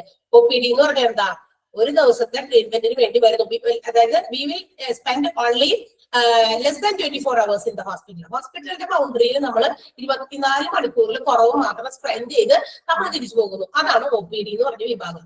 IPD എന്താ, more than 24 hours if you R spending as A patient. ഒരു പേഷ്യന്റ് എന്ന നിലയിലാണ് കേട്ടോ, ആരെങ്കിലും കൂടെ വന്നിട്ടല്ല. നമ്മൾ അവിടെ കിടത്തി നമുക്ക് വേണ്ടിയിട്ടുള്ള ട്രീറ്റ്മെന്റ്, ചിലപ്പോ 1, 2, 3 ഇഞ്ചക്ഷൻ ഒക്കെ ഡെയിലി ഒക്കെ ഉണ്ടെങ്കിൽ പോയിട്ട് വീണ്ടും വന്ന് പോകാൻ പറ്റില്ലല്ലോ. അപ്പൊ അത്തരം കാര്യങ്ങൾ ഒഴിവാക്കാൻ, അവോയ്ഡ് ചെയ്യാൻ വേണ്ടിയിട്ടാണ് ഇൻ പേഷ്യന്റ് ആക്കുക. പിന്നെ നമുക്ക് നമ്മളുടെ രോഗത്തിന്റെ ആ ഒരു സിവിയറിറ്റി അല്ലെങ്കിൽ സീരിയസ്നെസ് മനസ്സിലാക്കിയിട്ടും എന്ത് ചെയ്യും, പേഷ്യൻസിനെ അഡ്മിറ്റ് ചെയ്യും. അത്തരം ഡിപ്പാർട്ട്മെന്റ് ആണ് IPD. Is it clear? First department is medical department, which is classified into OPD and IPD. ഇത് മാത്രമേ പറഞ്ഞിട്ടുള്ളൂ. ക്ലിയർ ആണോ? ക്ലിയർ ആണോ? Yes, ma'am. Yes, ma'am. Any doubts? Anybody? Any doubts? No. Clear ആണ്. No, ma'am. No, ma'am. No, ma'am. No doubts. Okay, speed കൂടിയെന്ന് ആരും ഇവിടെ വന്നു, അതുകൊണ്ടാണ് ഞാൻ ചോദിച്ചത്. ഒരു ഡിപ്പാർട്ട്മെന്റ് ആണ് ഇപ്പൊ നമ്മൾ ഇത്രയും പറഞ്ഞോളൂ. ഇത് നമ്മൾ കൂടുതൽ എക്സ്പ്ലനേഷൻസ് ഇതിന്റെ ബാക്കി ഭാഗത്ത് വരുന്നുണ്ട്. പക്ഷെ ഇപ്പൊ ഞാൻ അതൊന്ന് ഇൻട്രൊഡ്യൂസ് ചെയ്തപ്പോ അതിന്റെ ഡീറ്റെയിൽ ആയിട്ടുള്ള കാര്യം വെറുതെ ഒന്ന് പറഞ്ഞു പോയെന്നുള്ളൂ. അത്ര വലിയ സ്പീഡൊന്നും എനിക്ക് തോന്നുന്നില്ല. ക്ലാസ്സിന് ടൈമിൽ കയറണേ. 10:30 ക്ലാസ്. 10:30 ഒരു 5 മിനിറ്റ് മുമ്പേ നിങ്ങൾ കയറുക. ഓപ്പൺ ആക്കി വെച്ചിട്ടുണ്ടായിരിക്കും, നിങ്ങൾക്ക് ലിങ്കിൽ ജോയിൻ ചെയ്യാവുന്നതാണ്. ഓക്കെ, അല്ലാതെ കുറെ വൈകി കഴിയുമ്പോ നിങ്ങൾക്ക് ആ ബിഗിനിങ്ങിൽ തുടങ്ങി കിട്ടിയില്ലെങ്കിൽ നമുക്കതിനെ കണക്ട് ചെയ്യാനായിട്ട് ഇച്ചിരി ബുദ്ധിമുട്ട് വരും. Okay, I think so. അപ്പൊ നമ്മള് അവിടെ വരുന്ന പേഷ്യൻസിന് പ്രൊവൈഡ് ചെയ്യുന്ന സർവീസസിന്റെ ബേസിസിലാണ് നമ്മൾ പറയുന്നത് മെഡിക്കൽ ഡിപ്പാർട്ട്മെന്റിനെ 2 രീതിയിൽ ഡിവൈഡ് ചെയ്തിരിക്കുന്നു, ക്ലാസിഫൈ ചെയ്തിരിക്കുന്നു, OPD and IPD. And next one, according to the services provided. നമുക്കറിയാം ഇവിടെ ചികിത്സ എന്നുള്ളത്, അതായത് നമുക്ക് OP വിഭാഗം പ്രവർത്തിക്കുന്നുണ്ട്, IP വിഭാഗം പ്രവർത്തിക്കുന്നുണ്ട്. ചിലരെ കിടത്തി ചികിത്സിക്കേണ്ടി വരും, ചിലർക്ക് വന്നു പോയിട്ട് ഓക്കെ പോയിക്കോ, അടുത്ത ദിവസം വന്ന് കാര്യം പറഞ്ഞാൽ മതി, അല്ലെങ്കിൽ 2 ദിവസം കഴിഞ്ഞ് വന്നാൽ മതി, അങ്ങനെ പറഞ്ഞു വിടാം. ആൻഡ് നമ്മൾ വിചാരിക്കും ഇത് മാത്രമാണോ ഒരു ഹോസ്പിറ്റലിൽ നടക്കുക? ആണോ? ഇത് മാത്രമായിരിക്കുമോ നടക്കുക? അല്ല. There are some supportive departments, അല്ലെങ്കിൽ there are some departments which supports the hospital's medical department, that is IPD and OPD. അവിടെ പ്രവർത്തിക്കുന്ന ഏറ്റവും പ്രധാനപ്പെട്ട വിഭാഗം ഇത് തന്നെയാണ്, മെഡിക്കൽ ഡിപ്പാർട്ട്മെന്റ് തന്നെയാണ്. OP ആക്കണം, IP ആക്കണോ എന്നുള്ള രീതിയിലൊക്കെ ഇത് തന്നെയാണ് ഒരു ഹോസ്പിറ്റലിനെ സംബന്ധിച്ച് ഏറ്റവും ഇമ്പോർട്ടന്റ് ആയിട്ടുള്ള ഡിപ്പാർട്ട്മെന്റ് എന്ന് പറയുന്നത്. പക്ഷേ not only these departments functioning in ഒരു ഹോസ്പിറ്റൽ. ഒരു ഹോസ്പിറ്റലില് ഈ ഒരു 2 ഡിപ്പാർട്ട്മെന്റുകൾ OPയും IPയും മാത്രമല്ല പ്രവർത്തിക്കുക. ഇതിനെ സപ്പോർട്ട് ചെയ്യാൻ for the smooth functioning of the hospital അല്ലെങ്കിൽ ഫോർ ദ എന്താ പറയുക സക്സസ് ഓഫ് എനി ഓർഗനൈസേഷൻ, നമ്മുടെ ഹോസ്പിറ്റൽ ഓർഗനൈസേഷന്റെ നല്ല രീതിയിലുള്ള വിജയത്തിന് എന്തുകൂടി വേണം? there should be some supports from different departments. ചില വിവിധങ്ങളായിട്ടുള്ള ഡിപ്പാർട്ട്മെന്റുകളിൽ നിന്നുള്ള ചില സഹകരണം, ചില സപ്പോർട്ട് അവരും കൂടി ഉണ്ടെങ്കിലേ, സപ്പോർട്ട് ചെയ്യാനുണ്ടെങ്കിലേ നമ്മൾ ഒരുപാട് നമ്മളെല്ലാവരും പലരുടെയും സപ്പോർട്ട് കൊണ്ട് ലൈഫ് മുന്നോട്ട് നീട്ടിക്കൊണ്ട് പോകുന്നവരാണ് അല്ലെ. നമ്മളുടെ ഹസ്ബൻഡ് ആകാം, കുട്ടികളുണ്ട്, അങ്ങനെ പാരന്റ്സ് ഉണ്ട്, ഒത്തിരി അങ്ങനെ സപ്പോർട്ട് ചെയ്താണ്. അപ്പൊ നമ്മുടെ ഹോസ്പിറ്റൽ എന്ന് പറയുന്നതിൽ പ്രധാനപ്പെട്ട വിഭാഗം ഈ IPDയും OPDയും ആണെങ്കിലും ഇത് മാത്രമാണെങ്കിൽ നല്ല രീതിയിലുള്ള ഒരു സക്സസ് ഹോസ്പിറ്റലിൽ ഉണ്ടാകുമോ എന്നുള്ള കാര്യത്തിൽ സംശയമാണ്. അത്തരം ഒരു ഹോസ്പിറ്റൽസ് ഇന്നത്തെ കാലത്ത് നമുക്ക് കാണുന്നുമില്ല. Okay, because there should be some other departments which supports the hospitals. ഹോസ്പിറ്റലിന്റെ ഈ പറയുന്ന 2 വിഭാഗങ്ങളെയും സപ്പോർട്ട് ചെയ്യാനായിട്ട് കുറച്ച് ഡിപ്പാർട്ട്മെന്റുകൾ കൂടി വേണം. And they are collectively known as supporting department. അതുകൊണ്ട് തന്നെ അവയ്ക്കെല്ലാം കൂടി നമ്മൾ ഒറ്റ പേര് വിളിച്ചിരിക്കുകയാണ് supportive department which supports the medical department. Medical ഡിപ്പാർട്ട്മെന്റിനെ സപ്പോർട്ട് ചെയ്യുന്ന അല്ലെങ്കിൽ ആസ് എ ഹോൾ ഹോസ്പിറ്റലിനെ സപ്പോർട്ട് ചെയ്യുന്ന ചില ഡിപ്പാർട്ട്മെന്റുകളാണ്. അവയ്ക്കെല്ലാം കൂടി നമ്മൾ പറയുന്ന പേരാണ് supportive department. So let's see which are the supportive departments. അങ്ങനെയാണെങ്കിൽ നമുക്ക് നോക്കാം ഏതൊക്കെയാണ് ആ supportive department. Again, these supportive departments are classified into 4. നമ്മുടെ സപ്പോർട്ടീവ് ഡിപ്പാർട്ട്മെന്റിനെ വീണ്ടും മെഡിക്കൽ ഡിപ്പാർട്ട്മെന്റിനെ 2ആയി തരംതിരിച്ചു എന്ന് പറഞ്ഞല്ലോ.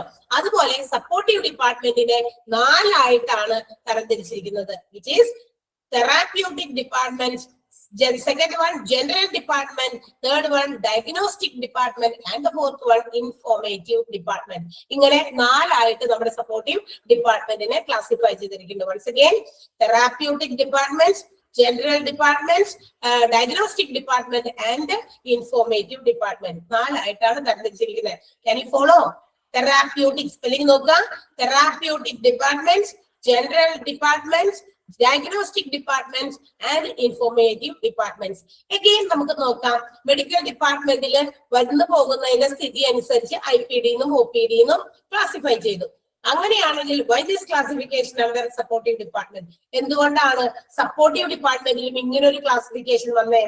അപ്പൊ നമുക്ക് അറിയണം അവിടെയും അവർ പ്രൊവൈഡ് ചെയ്യുന്ന സർവീസസിന്റെ ബേസിസിൽ തന്നെയാണ് ഇതിനെ 4 ആയിട്ട് ക്ലാസിഫൈ ചെയ്തിരിക്കുന്നത്.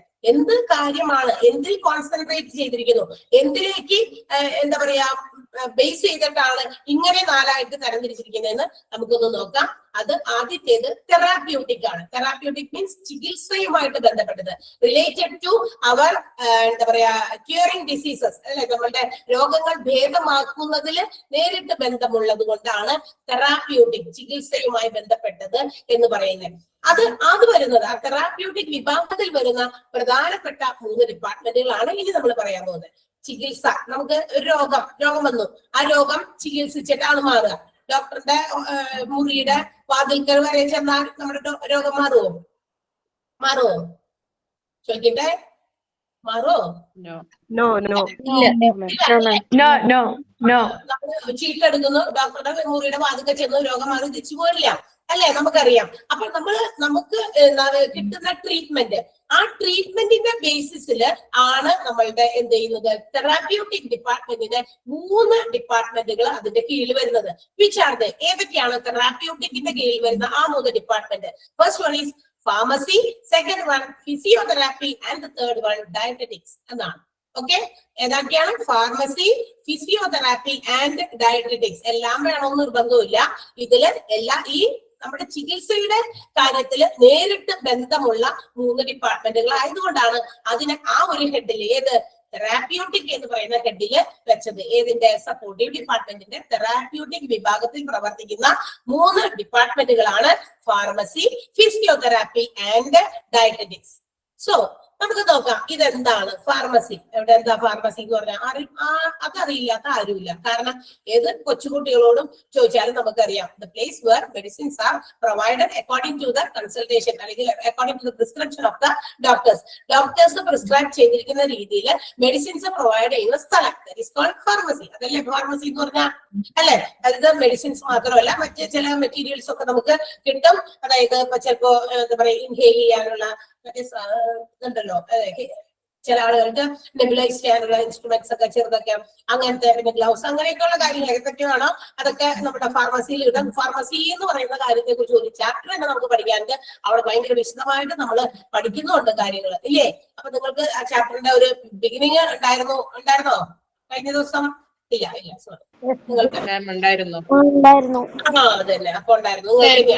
ഓക്കെ. അപ്പൊ ഫാർമസി എന്ന് പറയുന്ന ചാപ്റ്ററിൽ നമ്മൾ അതിനെ കുറിച്ച് കൂടുതൽ പഠിക്കും. അവിടെ എന്താ പറയാ ഒത്തിരി നമുക്ക് കാണാൻ സാധിക്കുന്ന കുറെ റാക്സിനകത്ത് നിറച്ചും മരുന്നുകളൊക്കെ വെച്ചിരിക്കുന്ന സ്ഥലമാണ്. അപ്പൊ നമ്മൾ ഡോക്ടേഴ്സ്, ഓരോ ഡിപ്പാർട്ട്മെന്റിലെ doctors prescribes medicines to the പേഷ്യൻസിന് മരുന്നുകളൊക്കെ പ്രിസ്ക്രൈബ് ചെയ്യുമ്പോൾ നമ്മൾ അതുകൊണ്ട് ഇവിടെ ചെല്ലുന്നു, ഫാർമസി ചെല്ലുന്നു.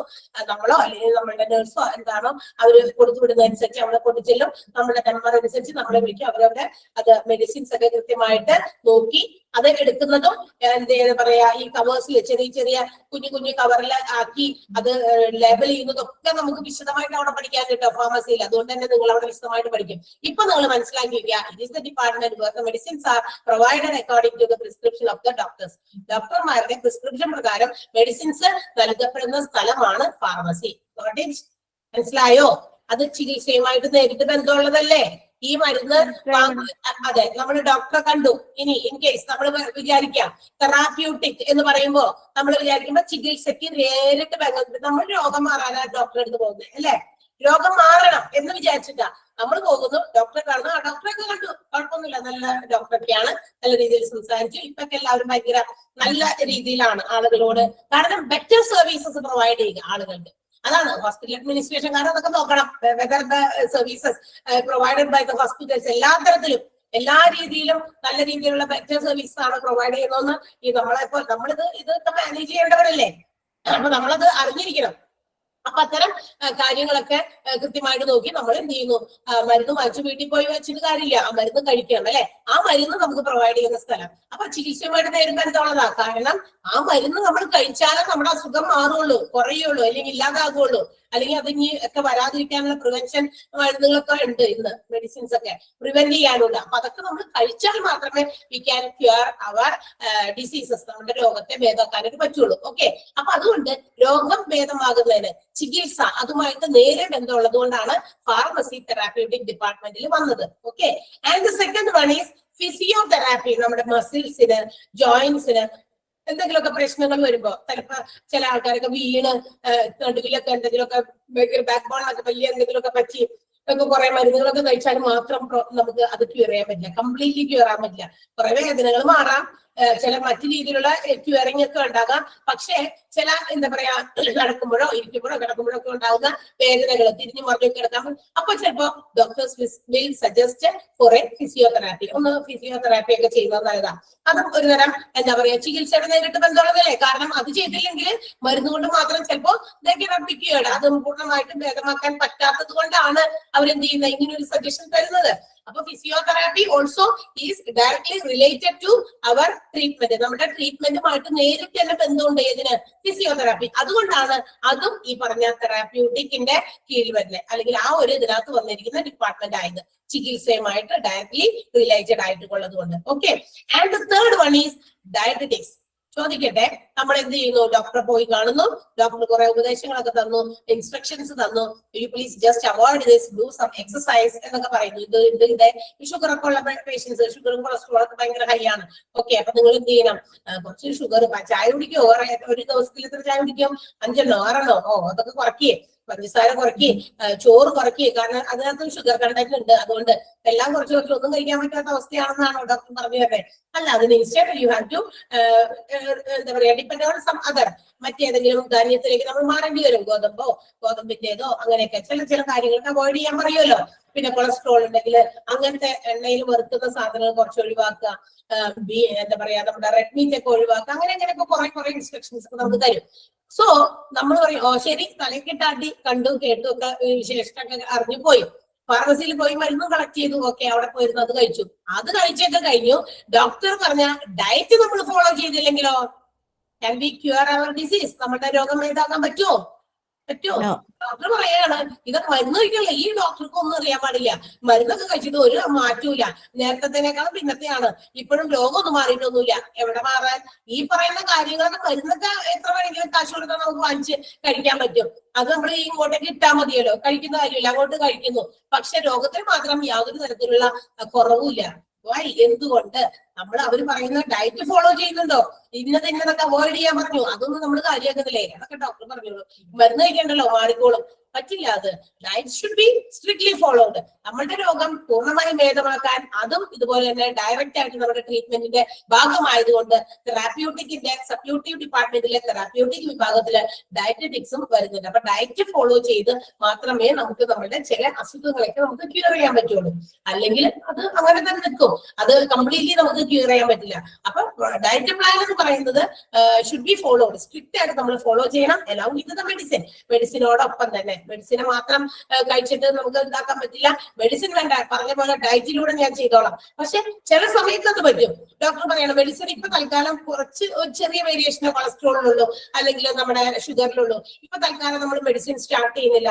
തുടക്കത്തെ സ്റ്റേജിൽ അല്ലെങ്കിൽ ഇച്ചിരിയുള്ള ഡിഫറൻസ് ഒന്നും വലിയ കാര്യമായിട്ട് ഡോക്ടേഴ്സ് വലിയ രീതിയിലുള്ള മരുന്നുകൾ കഴിക്കാനോ ചെല്ലുമ്പോൾ തന്നെ ഇത്തിരി വേരിയേഷൻ ഷുഗറിൽ കണ്ടു കൂടുതലാണ്, അപ്പൊ തന്നെ ഇൻസുലിൻ ഇൻജെക്ട് ചെയ്തോ എന്നൊന്നും പറഞ്ഞിട്ടില്ല. ജസ്റ്റ് അവര് കുറച്ച് ഇൻസ്ട്രക്ഷൻസ് തന്നിട്ട് പറയും കുറേയൊക്കെ നമുക്ക് ഫുഡിലൊന്ന് കൺട്രോൾ ചെയ്ത് നോക്കാം, പറ്റുമെങ്കിൽ നമുക്ക് അങ്ങനെ കുറയ്ക്കാമല്ലോ. അപ്പൊ ഫുഡ് കൺട്രോൾ മാത്രം മതിയായിരിക്കും, മെഡിസിൻസ് അന്നേരം സ്റ്റാർട്ട് ചെയ്തിട്ടില്ല. അപ്പൊ അത് പറയുമ്പോൾ ആ രീതിയിൽ നമ്മൾ ഫോളോ ചെയ്താലാണ് അത് എന്ത് ചെയ്യാൻ ഒട്ടും തന്നെ ഇല്ലാതാക്കി നമ്മുടെ നോർമൽ സ്റ്റേജിലേക്ക് നമുക്ക് കൊണ്ടുവരാൻ പറ്റുള്ളൂ. അല്ലാന്നുണ്ടെങ്കിൽ എന്ത് പറ്റും? നമ്മള് ഡോക്ടർ മരുന്നൊന്നും തന്നില്ല, ഷുഗർ ഇച്ചിരി കൂടുതലുണ്ട് പക്ഷെ മരുന്നൊന്നും തന്നില്ല. പക്ഷെ മരുന്നിന്റെ തന്നില്ലെങ്കിലും അതിന്റെ കൂടെ കുറെ കാര്യം പറഞ്ഞു, ഡയറ്റ് ഫോളോ ചെയ്യുന്ന കാര്യം പറഞ്ഞു. ആ ഇൻസ്ട്രക്ഷൻ നമ്മൾ വകവെക്കുന്നില്ലെങ്കിൽ ഓക്കെ, അപ്പൊ ആ രീതിയിലാണ്. അപ്പൊ ഈ 3 ഡിപ്പാർട്ട്മെന്റ്സ്, അതായത് pharmacy, physiotherapy and dietetics are directly related to therapeutic treatment. അതായത് നമ്മുടെ ചികിത്സയുമായിട്ട് നേരിട്ട് ബന്ധമുള്ളത് കൊണ്ടാണ് അതിനെ ആ ഒരു ഹെഡ് കൊടുത്ത് അങ്ങനെ ക്ലാസിഫൈ ചെയ്തിരിക്കുന്നത്. അപ്പൊ ഇതൊക്കെ നമ്മളുടെ എന്താ പറയാ മെഡിക്കൽ ഡിപ്പാർട്ട്മെന്റിനെ സപ്പോർട്ട് ചെയ്യാൻ, OPD-നെ IPD-നെ ഒക്കെ സപ്പോർട്ട് ചെയ്യാൻ വേണ്ടി വന്നതാണ്. അപ്പൊ മരുന്ന് അവിടെ തന്നെ പ്രൊവൈഡ് ചെയ്യുന്നു. ചില ഹോസ്പിറ്റൽസിൽ ഫിസിയോതെറാപ്പിയും പ്രൊവൈഡ് ചെയ്യുന്നുണ്ട്, പുറത്തുമുണ്ട്. ഓക്കെ, ഹോസ്പിറ്റൽസിൽ മാത്രമല്ല പുറത്തും ചില സ്ഥാപനങ്ങളൊക്കെ ഇങ്ങനെ ഫിസിയോതെറാപ്പി മാത്രം കൊടുക്കുന്ന കേന്ദ്രങ്ങളൊക്കെ ഉണ്ട്, സെന്റേഴ്സ് ഒക്കെ ഉണ്ട്. പിന്നെ ഡയറ്റ്, അതുപോലെ തന്നെ ഡയറ്ററ്റിക്സ് എങ്ങനെയൊക്കെയാണ് ഡയറ്റ് ഫോളോ ചെയ്യേണ്ട ഓരോ പേഷ്യൻസിനും അത് വേണമെങ്കിൽ നമുക്ക് അവരുമായിട്ട് കൺസൾട്ട് ചെയ്യാം. ഓക്കെ, അപ്പൊ ഇതൊക്കെ എന്താണ് നമ്മളുടെ ട്രീറ്റ്മെന്റിന്റെ ഡയറക്റ്റ് ആയിട്ടുള്ള റിലേറ്റഡ് ആയിട്ടുള്ള എന്താ പറയാ ഡിപ്പാർട്ട്മെന്റുകളായതുകൊണ്ടാണ് അതിനെ തെറാപ്യൂട്ടിക്കിൽ പെടുത്തിയത്. Is it clear?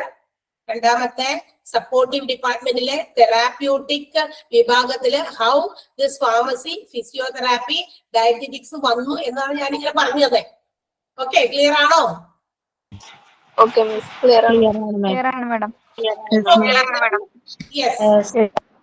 അപ്പൊ നമ്മള് ഡയറക്റ്റ് രോഗത്തിനെ ഭേദമാക്കാൻ ഉള്ള ബന്ധമുള്ള ട്രീറ്റ്മെന്റ് വിഭാഗത്തിനെ നമ്മളൊന്ന് പറഞ്ഞു. ട്രീറ്റ്മെന്റ് വിഭാഗവുമായിട്ട് ഡയറക്റ്റ് റിലേറ്റഡ് ആയിട്ടുള്ള 3 ഡിപ്പാർട്ട്മെന്റ് നമ്മൾ പറഞ്ഞു. ഇനി ട്രീറ്റ്മെന്റ് മാത്രമാണോ? അപ്പൊ ഇപ്പൊ എല്ലാം കംപ്ലീറ്റ് ആയോ ഹോസ്പിറ്റൽ ഡിപ്പാർട്ട്മെന്റില്? നോ, ഇല്ല, കംപ്ലീറ്റ് ആയിട്ടില്ല. ഇനിയും there are some more departments which have to be supported. ഇനിയും കുറെ ഡിപ്പാർട്ട്മെന്റുകൾ നമുക്കുണ്ട്. ഏതിനായി? നമ്മുടെ ഹോസ്പിറ്റലിന്റെ ഡിപ്പാർട്ട്മെന്റുകൾ അല്ലെങ്കിൽ ഹോസ്പിറ്റലിന്റെ മൊത്തത്തില് എന്താ പറയാ സപ്പോർട്ട് ചെയ്യാൻ വേണ്ടി സഹായിക്കുന്ന ഒരുപാട് ഡിപ്പാർട്ട്മെന്റുകളും ഇനിയുണ്ട്. അതില് നെക്സ്റ്റ് വിഭാഗമാണ് general which is not directly related to our treatment. നമ്മളുടെ രോഗത്തിന്റെ നിവാരണം അല്ലെങ്കിൽ രോഗം ഇല്ലാതാക്കുന്നതിനുമായിട്ട് നേരിട്ട് ഡയറക്റ്റ് ആയിട്ട് ബന്ധമില്ല, ഇൻഡയറക്റ്റ് ആയിട്ടുള്ള ബന്ധമുള്ളൂ. എന്ന് വെച്ചാൽ മരുന്ന് കഴിക്കുമ്പോൾ നേരിട്ടാണ് നമ്മുടെ രോഗം മാറുന്നത്. ഫിസിയോതെറാപ്പി ചെയ്യുമ്പോൾ നമ്മുടെ ശരീരത്തിന്റെ ഫിസിക്കൽ കണ്ടീഷൻ, അതായത് ശാരീരിക ഘടനയിൽ മാറ്റം വരുന്നു, നമുക്ക് വേദനകളോ അല്ലെങ്കിൽ അങ്ങനെ എന്തെങ്കിലും വളവോ തിരിവൊക്കെ ഉണ്ടെങ്കിൽ അതൊക്കെ മാറ്റാൻ പറ്റുന്നു. ഡയറ്റ് ഫോളോ ചെയ്യുമ്പോഴും നമ്മുടെ രോഗത്തെ ഇല്ലാതാക്കാൻ പറ്റും, കുറയ്ക്കാനൊക്കെ പറ്റും. ഓക്കെ, അതൊക്കെ ട്രീറ്റ്മെന്റുമായിട്ട് ഡയറക്റ്റ് ബന്ധമുള്ളത്. ഇനി ട്രീറ്റ്മെന്റുമായിട്ട് ഡയറക്റ്റ് ബന്ധമൊന്നുമില്ല. ഇത് ചെയ്താൽ മാത്രം, അല്ലെങ്കിൽ ഇനി പറയുന്ന ഡിപ്പാർട്ട്മെന്റുകൾ എന്തൊക്കെയാണ് കൊടുക്കുന്ന സർവീസ് അത് ഫോളോ ചെയ്താൽ മാത്രമേ രോഗം മാറുന്നില്ല. അത് ഒരു ഇൻഡയറക്റ്റ് ആണ്. എന്നാൽ it is also very compulsory in A hospital. ഒരു ഹോസ്പിറ്റലിൽ അത്യാവശ്യം വേണ്ട ഡിപ്പാർട്ട്മെന്റുകളാണ്. ഇനി നമ്മൾ ജനറൽ, ഡിപ്പാർട്ട്മെന്റിൽ അല്ലെങ്കിൽ ജനറൽ വിഭാഗത്തിൽ നമ്മൾ പറയാൻ പോകുന്നത്. So let see which are they. ഏതൊക്കെയാണ് ജനറലി വരുന്ന ഡിപ്പാർട്ട്മെന്റുകൾ എന്ന് നോക്കാം. CSSD, house keeping, kitchen, laundry, security, maintenance and mortuary. ഏതൊക്കെയാണ്? CSSD, house keeping, kitchen, laundry, security, maintenance and mortuary. Okay, അപ്പൊ നമുക്ക് നോക്കാം ഇനി ഇത് ഓരോന്നും എന്താണെന്ന്. അപ്പൊ ഇതിനൊന്നും ആ പേര് കേട്ടപ്പോ എല്ലാവർക്കും മനസ്സിലാണ്ടാവും. എന്ത്? രോഗത്തിന്റെ നിവാരണത്തിന് ഇതിന് ഡയറക്റ്റ് ബന്ധമില്ലാന്ന് ഈ പേരുകൾ കേട്ടപ്പോ, എല്ലാ പേര് കേട്ടപ്പോ ഇല്ലെങ്കിലും ചെറുതൊക്കെ കേട്ടപ്പോ നമുക്ക് മനസ്സിലായിട്ടുണ്ടാവും. മറ്റേതിനൊക്കെ നേരിട്ട് ബന്ധമുണ്ട്. മരുന്ന് കഴിച്ചാൽ രോഗം മാറും. ഫിസിയോതെറാപ്പി ചെയ്താൽ രോഗത്തിന്റെ വേദനകള്, ഒടിവ്, ചതവ്, അല്ലെങ്കിൽ എന്താ പറയാ നിവർത്താൻ പറ്റാത്ത അവസ്ഥ, വളഞ്ഞ് ഇരിക്കുന്ന കാലുകള്, കൈകള് ഒക്കെ നേരെയാക്കാനൊക്കെ ഒരു പരിധി വരെയൊക്കെ ഹെൽപ്പ് ചെയ്യും. അതുപോലെ ഡയറ്റും ഫോളോ ചെയ്താൽ. പക്ഷെ ഇനി പറയുന്ന ഡിപ്പാർട്ട്മെന്റുകൾക്ക് ഡയറക്റ്റ് ആയിട്ട് നമ്മുടെ ട്രീറ്റ്മെന്റുമായിട്ട് ബന്ധമില്ല. But it is also related. ഹോസ്പിറ്റൽസിൽ ഇത്തരം ഡിപ്പാർട്ട്മെന്റുകൾ വേണം. എന്തിന്? CSSD. What is CSSD? The expanded form of central sterile supply department. എന്താണ്? സെൻട്രൽ സ്റ്റെറൈൽ സപ്ലൈ ഡിപ്പാർട്ട്മെന്റ് ആണ്. മനസ്സിലായി? Central sterile supply department. As the name indicates, അതിനകത്ത് ആ വേർഡ് എക്സ്പാൻഡ് ചെയ്യുമ്പോൾ കിട്ടുന്ന പേരിൽ നിന്ന് തന്നെ സ്റ്റെറൈൽ, സ്റ്റെറിലൈസേഷൻ. എന്താണ് അതിന്റെ മീനിങ്? സ്റ്റെറിലൈസേഷൻ എന്തോ? ഡിസ്ഇൻഫെക്റ്റന്റ് ചെയ്യുക, അണുവിമുക്തമാക്കുക ഒക്കെയാണ്. അപ്പൊ അണുവിമുക്തമാക്കുന്നതുമായിട്ട് ബന്ധപ്പെട്ട ഒരു ഡിപ്പാർട്ട്മെന്റ് ആണ് CSSD, അതായത് സെൻട്രൽ സ്റ്റെറൈൽ സപ്ലൈ ഡിപ്പാർട്ട്മെന്റ് എന്ന് പറയുന്നത്. അപ്പൊ അതിന് ഒരു ഡിപ്പാർട്ട്മെന്റ് ഉണ്ട്. ചില വലിയ വലിയ ഹോസ്പിറ്റൽസിലൊക്കെ ഒരു വലിയ ഏരിയ തന്നെ ഇതിനെ കവർ ചെയ്യും. നിങ്ങൾ യൂട്യൂബിലൊക്കെ ഒന്ന് അടിച്ചു നോക്കിയാൽ CSSD അടിച്ചു നോക്കുമ്പോൾ തന്നെ കാണാം. നമ്മുടെ കൺട്രീസിലല്ല, I think it is foreign കൺട്രീസിലെ ചില വീഡിയോസ് നമുക്ക് കാണാൻ സാധിക്കും. അതൊരു വലിയൊരു റൂം പോലെയാണ്. ആ റൂമിൽ ഇങ്ങനെ എന്താ പറയാ പല ഈ ക്യാബിൻ പോലെ നമുക്ക് തോന്നും. ആ ക്യാബിന് ഒരു എൻട്രൻസ് ഉണ്ടായിരിക്കും. ആ എൻട്രൻസിൽ whatever things to be sterilised. എന്താ സ്റ്റെറിലൈസ് ചെയ്യുന്നത് അത് ചോദിക്കട്ടെ. Doctors they are using many surgical equipments അല്ലെ? ഹോസ്പിറ്റൽസിലെ ഡോക്ടർമാര് പലതരത്തിലുള്ള സർജിക്കൽ എക്യുപ്മെന്റ്സ് ഉപയോഗിക്കില്ലേ? തീർന്നു കുറിക്കാനൊക്കെ, ഓപ്പറേഷനൊക്കെ ചെയ്യാനൊക്കെ. കത്രിക, സ്കാൽപ്പൽസ്, ചെറിയ എന്താ പറയാ ഈ കത്തി പോലെയുള്ള ഒരു ഫോമിലുള്ള സാധനമാണ്. അങ്ങനത്തെ സാധനങ്ങള് കട്ട് ചെയ്യാനും കീറാനും ഒക്കെ ഉപയോഗിക്കുന്ന കുഞ്ഞു കുഞ്ഞു എക്യുപ്മെന്റുകൾ ഉണ്ട്. ആൻഡ് ഓൾസോ ലാബിലും ഒരുപാട് ടെസ്റ്റുകളൊക്കെ നടത്താൻ ഉപയോഗിക്കുന്ന എക്യുപ്മെന്റ്സ് ഉണ്ട്. ഇതൊക്കെ കൊണ്ടുവന്ന് ഇത് നമ്മൾ പല ആളുകളുടെയും എന്താ പറയാ ഇപ്പൊ ലാബിലൊക്കെ ആണെങ്കിൽ ബോഡി ഫ്ലൂയിഡ്സ്, യൂറിൻ അങ്ങനെയുള്ള സാധനങ്ങളൊക്കെ എടുത്തിട്ട് ടെസ്റ്റ് ചെയ്യാൻ ഉപയോഗിക്കുന്ന ഉപകരണങ്ങളാണല്ലോ. അപ്പൊ അതിന്റെ ടെസ്റ്റ് ട്യൂബുകളോ അല്ലെങ്കിൽ മറ്റു തരത്തിലുള്ള എന്തെങ്കിലും തരത്തിലുള്ള സിറിഞ്ചുകളോ സിറിഞ്ച് അല്ല അതിന്റെ മറ്റു സാധനമൊക്കെ ഉണ്ടെങ്കിൽ അതൊക്കെ എന്താണ് ഈച്ച് ആൻഡ് എവറി ടൈം അതൊക്കെ സ്റ്റെറിലൈസ് ചെയ്ത് തന്നെ ഉപയോഗിക്കണം. ഒരു പേഷ്യന്റിന്റെ യൂറിൻ എടുത്തു, ആ ടെസ്റ്റ് ട്യൂബിൽ തന്നെ അത് ടെസ്റ്റ് ചെയ്ത് കഴിഞ്ഞിട്ട് വേറൊരാളുടെ അടുത്ത് ഒഴിക്കാൻ പറ്റുമോ? പറ്റില്ല.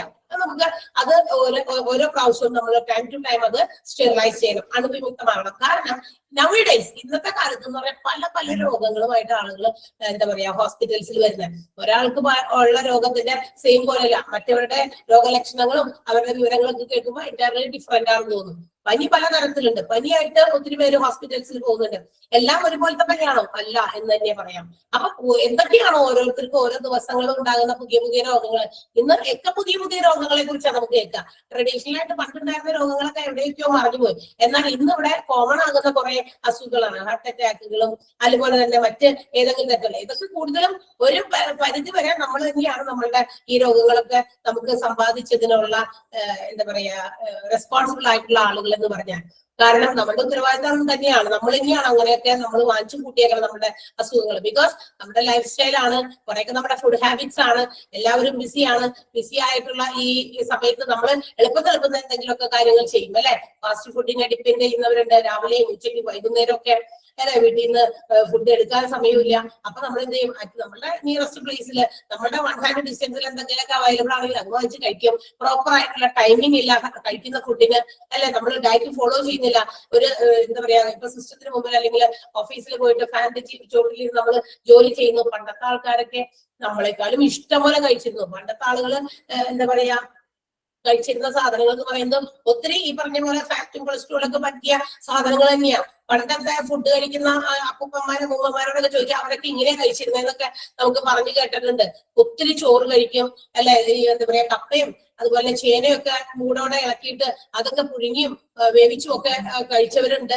ഒത്തിരി അത് വൈകുന്നേരങ്ങളിലൊക്കെ ഈവനിങ്ങിലെ സ്നാക്കിന് പകരം ഇങ്ങനെയൊക്കെയാ കഴിച്ചിരുന്നത്. നമ്മള് എന്തെങ്കിലും ചിലപ്പോ ഒരു സ്നാക്ക് കഴിച്ചു അയ്യോ വേണ്ട എണ്ണ വറുത്തതല്ലേ നമ്മൾ കൺട്രോൾ ചെയ്യാൻ നോക്കും അല്ലെ, അത് ഒത്തിരി കഴിക്കാൻ പാടില്ല, അങ്ങനെയൊക്കെ നമ്മൾ പല ലിമിറ്റേഷൻസും കൊണ്ടുവരും. പക്ഷെ അന്ന് അങ്ങനെയില്ല. കാരണം അവർ അത്രയും കഴിച്ചിരുന്നെങ്കിലും അവര് ആ കലോറീസ് ഒക്കെ അവർക്കത് എന്താ പറയാ ബേൺ ചെയ്ത് കളയാനുള്ള പല രീതിയിലും ആക്ടിവിറ്റീസ് അവർ വീടിന്റെ ചുറ്റും ചെയ്തിരുന്നു. പറമ്പിലേക്ക് എന്താ പറയാ നമ്മുടെ മമ്മട്ടിയൊക്കെ എടുത്ത് കളയ്ക്കോ അല്ലെങ്കിൽ വിറകുകയോ അല്ലെങ്കിൽ വീടിന്റെ എന്തെങ്കിലുമൊക്കെ, പണ്ടൊക്കെ ഈ ഓലമേഞ്ഞൊക്കെ വീടൊക്കെയാണല്ലോ, അപ്പൊ അത് ഓരോ വർഷം എന്താ പറയാ മഴയൊന്നും ഇല്ലാത്ത സമയത്ത് ഓലയൊക്കെ എടുത്ത് അതൊക്കെ മെടഞ്ഞ് ഓരോ വർഷം നമ്മുടെ മഴയൊക്കെ വരുന്നതിന് മുമ്പ് അതൊക്കെ മേഞ്ഞ് ഉണക്കൊക്കെ നന്നായിട്ട് പുതിയ ഇതിലാക്കാനൊക്കെ വേണ്ടിയിട്ട് ഒത്തിരി ഹാർഡ് വർക്ക് അവര് എന്താ പറയാ എന്താ പറയാ ഫിസിക്കലായിട്ടുള്ള ഒത്തിരി കാര്യങ്ങൾ അവർ ചെയ്തിരുന്നു. ശാരീരിക അധ്വാനം കൂടുതലായിരുന്നു. അതുകൊണ്ട് തന്നെ അന്നത്തെ കാലത്ത് ഇത്രയും വലിയ മാരകമായിട്ടുള്ള രോഗങ്ങളും ഒക്കെ കുറവായിരുന്നു. പക്ഷെ ഇന്ന് അതിന്റെ പകുതി നമ്മളൊക്കെ കഴിക്കുന്നില്ല. പക്ഷെ നമ്മുടെ അരികത്തിൽ കൂടി കൊണ്ടുപോയാലും നമ്മൾക്ക് ഷുഗറും കൊളസ്ട്രോളും അത് ഇതെന്നൊക്കെ പറഞ്ഞിട്ടുള്ള ഓരോ കംപ്ലൈന്റുകളാണ് ഓരോരുത്തർക്കും ഇന്നുള്ളത്. ഓക്കെ, അതെന്തുകൊണ്ടാ നമ്മൾ അനങ്ങുന്നില്ല. നമുക്ക് ഇന്നെല്ലാം നമ്മളുടെ ജോലികളെയും സിംപ്ലിഫൈ ചെയ്യാൻ വേണ്ടിയിട്ട് ഒത്തിരി മെഷീൻസ് ഇന്ന് ടെക്നോളജി ഡെവലപ്പ് ചെയ്തെടുത്തിട്ടുണ്ട്. സോ ദാറ്റ് നമ്മളുടെ ഒരു ജോലിയൊക്കെ കുറഞ്ഞു. അലക്കാൻ വാഷിംഗ് മെഷീൻ ഉണ്ട്, അരയ്ക്കാൻ മിക്സി ഉണ്ട്, ഒത്തിരി ഹെൽപ്ഫുൾ ആകുന്ന മെഷീൻസ് ഒക്കെ നമ്മൾ ഇന്ന് യൂസ് ചെയ്യുന്നത് കൊണ്ട് എന്താണ് പറയാ, പിന്നെ നമ്മുടെ ഈ ബിസി ലൈഫ് സ്റ്റൈലിൽ നമുക്കത് ഇല്ലാതെ പറ്റില്ല. അത് വേറെ കാര്യം. നമുക്ക് വേറെ എല്ലാവർക്കും പണ്ടങ്ങനെയല്ല, വീട്ടില് ആണുങ്ങൾ മാത്രമേ ജോലിക്ക് പോയിരുന്നുള്ളൂ. പെണ്ണുങ്ങൾക്ക് ഈ പറഞ്ഞ ജോലികളൊക്കെ അവിടെ ഇരുന്ന് ചെയ്യാം. ആണുങ്ങൾ പുറത്ത് കഠിനാധ്വാനം ചെയ്യുമ്പോൾ പെണ്ണുങ്ങൾ അരയ്ക്കലും കുത്തലും ഇടിക്കലും അല്ലെങ്കിൽ എന്താ പറയാ അങ്ങനെയൊക്കെ അലക്കലൊക്കെ ചെയ്തിരുന്നു. അപ്പോഴും ഒരു ഫിസിക്കലായിട്ടുള്ള അവർക്ക് ഹാർഡ് വർക്കിംഗ് ഉണ്ടായിരുന്നു. അപ്പൊ ഈ രണ്ടും കോമ്പൻസേറ്റ് ചെയ്ത് രണ്ടു കൂട്ടരും പോയിരുന്നു. പക്ഷെ ഇപ്പൊ രണ്ടു കൂട്ടർക്കും പുറത്ത് ജോലിയാണ്. ആണുങ്ങളുടെ ജോലിക്കും പെണ്ണുങ്ങൾക്കും അവരുടേതായ ജോലിക്ക് പോകുന്നതിന് മുമ്പ് അവരുടെ കുറച്ച് എന്താ പറയാ കൃത്യസമയത്തിന് ജോലി സ്ഥലത്ത് തന്നെ അല്ലെങ്കിൽ അവിടെ ചിലപ്പോൾ ചീത്ത വെക്കുമല്ലോ. അപ്പൊ അത്തരം കാര്യങ്ങൾക്ക് വേണ്ടി നമ്മളെല്ലാ സൗകര്യവും ഒരുക്കി കൊടുക്കും അല്ലെ.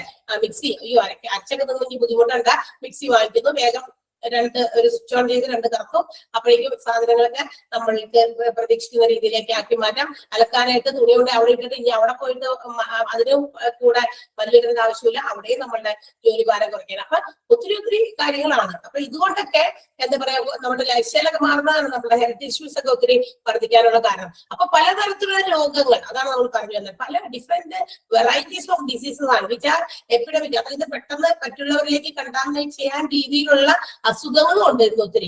അപ്പൊ അതുകൊണ്ട് തന്നെ ഈ ഉപയോഗിച്ച സർജിക്കൽ ഇൻസ്ട്രുമെന്റ്സ് ഒക്കെ it is used for one patient, it cannot be used for another one before sterilising. ഈ സ്റ്റെറിലൈസ് ചെയ്യാതെ ഇത് ഇനി മറ്റൊരാൾക്ക് ഉപയോഗിക്കാൻ പറ്റില്ലല്ലോ, അണുവിമുക്തമാക്കാതെ. കാരണം ഈ ആളുടെ ഇതൊക്കെ കീഴ്മുറികളൊക്കെ കഴിഞ്ഞു, അടുത്ത ആൾക്ക് ചിലപ്പോൾ ഇയാൾക്ക് ഇല്ലാത്ത രോഗം ചിലപ്പോൾ മറ്റേ നമുക്ക് എന്തിനാ പാസ് ചെയ്യുന്നത്. അപ്പൊ അത് നമ്മളുടെ ഒരു കെയർലെസ് കൊണ്ടുണ്ടാകും. അപ്പൊ അതൊക്കെ ഇല്ലാതിരിക്കാനായിട്ട് ഈ ഒരു department also is working in first. എന്താണെന്ന് പറഞ്ഞതെന്ന് മാത്രമേ ഉള്ളൂ. ഡീറ്റെയിൽ ആയിട്ട് നമുക്ക് പഠിക്കാനുണ്ട് CSST. ഓക്കെ, അപ്പൊ ഈ എക്യുപ്മെന്റുകളെല്ലാം തന്നെ കളക്ട് ചെയ്ത് സോർട്ട് ചെയ്ത് പറഞ്ഞാൽ ഇപ്പൊ സിസേഴ്സ്, അതായത് കത്രികളൊക്കെ ഒരെണ്ണായിട്ട് അല്ലെങ്കിൽ മറ്റു തരത്തിലുള്ള എക്യുപ്മെന്റുകളൊക്കെ ഈ സർജറിക്ക് വേണ്ടി സർജറി ഒക്കെ എക്സ്പീരിയൻസ് ചെയ്തവർക്കാണെങ്കിലും മനസ്സിലാവും അവിടെ എന്തൊക്കെ ഉപകരണങ്ങൾ ഉണ്ടെന്ന്. അല്ലെങ്കിൽ നമുക്കറിയാം ഇതിങ്ങനെയൊക്കെയാണ് മുറിക്കാനൊക്കെ ഉപയോഗിക്കുന്ന എന്തായാലും ഇച്ചിരി ഹാർംഫുൾ ആയിട്ടുള്ള എന്താ പറയാ ഡിവൈസസ് ആണ്, ചെറിയ ഡിവൈസസ് ആണ്. ഇതെല്ലാം തന്നെ ഫ്രം ടൈം ടു ടൈം ഇതൊക്കെ കൊണ്ടുവന്ന് സോർട്ട് ചെയ്ത് ഇതെല്ലാം ഈ ഒരു ഞാൻ നേരത്തെ പറഞ്ഞ ഒരു ക്യാബിൻ പോലത്തെ അതിനകത്ത് നമ്മൾ ഓരോ ട്രേസിലാക്കി അത് പ്ലേസ് ചെയ്ത് അത് ഓട്ടോമാറ്റിക് ആണ്, ഒരു ഓവൻ പോലെയാണ്. അത് നമ്മൾ അതിനകത്ത് അടക്കി വെച്ച് അത് ഡോർ ക്ലോസ് ചെയ്ത് കഴിഞ്ഞാൽ ആ എൻട്രൻസിൽ കൂടി പോയി after completing the sterilisation procedure, ആ പ്രൊസീജിയർ മൊത്തം കംപ്ലീറ്റ് ചെയ്ത് ഒരു എക്സിറ്റിലൂടെ നമുക്ക് അതിനെ റിസീവ് ചെയ്യാൻ പറ്റും. അത് അടിച്ചു നോക്കിയ യൂട്യൂബിൽ ആ ഒരു ഡിപ്പാർട്ട്മെന്റ് ഇങ്ങനെ ഫംഗ്ഷൻ ചെയ്യുന്നത് നിങ്ങൾക്ക് ഫുൾ ഫംഗ്ഷനല്ല, അത് കയറ്റി വെക്കുന്നതും അത് പുറത്തേക്ക് എടുക്കുന്നതും. ആൻഡ് പുറത്തേക്ക് എടുത്തു കഴിഞ്ഞാൽ റെസ്പോൺസിബിലിറ്റി ഓഫ് ദിസ് ഡിപ്പാർട്ട്മെന്റ്, CSSTയുടെ ഉത്തരവാദിത്തമാണ് എന്ത് ചെയ്യുക, അത് റെസ്പെക്റ്റീവ് ആയിട്ടുള്ള ഡിപ്പാർട്ട്മെന്റുകളിലേക്ക് എവിടെ നിന്നൊക്കെയാണോ കളക്ട് ചെയ്തിരിക്കുന്നത് അതാത് ഡിപ്പാർട്ട്മെന്റുകളിലേക്ക് എത്തിക്കുക എന്നുള്ളത്. ഓക്കെ, അപ്പൊ ഇതാണ് CSSD നമ്മുടെ ഡയറക്റ്റ് നമ്മുടെ ട്രീറ്റ്മെന്റുമായിട്ട് ബന്ധമുള്ളതല്ല. പക്ഷെ നമ്മുടെ ട്രീറ്റ്മെന്റിന് ആവശ്യമായ രീതിയിലുള്ള എക്യുപ്മെന്റുകളെ സ്റ്റെറിലൈസ് ചെയ്ത് അണുവിമുക്തമാക്കി അതാത് ഡിപ്പാർട്ട്മെന്റുകൾ എത്തുക എന്നുള്ള ഒരു റെസ്പോൺസിബിലിറ്റിയാണ് ഈ ഡിപ്പാർട്ട്മെന്റിനുള്ളത്. മനസ്സിലായോ?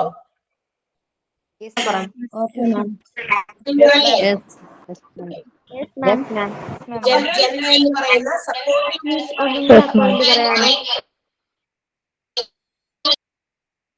ഓക്കെ, അപ്പൊ നമ്മളുടെ സപ്പോർട്ടീവ് ഡിപ്പാർട്ട്മെന്റില് എന്താ പറയാ ജനറലിനകത്ത് വന്നതാണ് CSSD.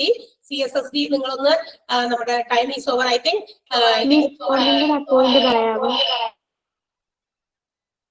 എന്താ ഒന്നും കൂടെ പറയാമോ? എന്താ ഫുൾ ഫോമാ? CSSDയുടെ ലാസ്റ്റ് പോയിന്റ് ഒന്നും കൂടെ പറയാമോ?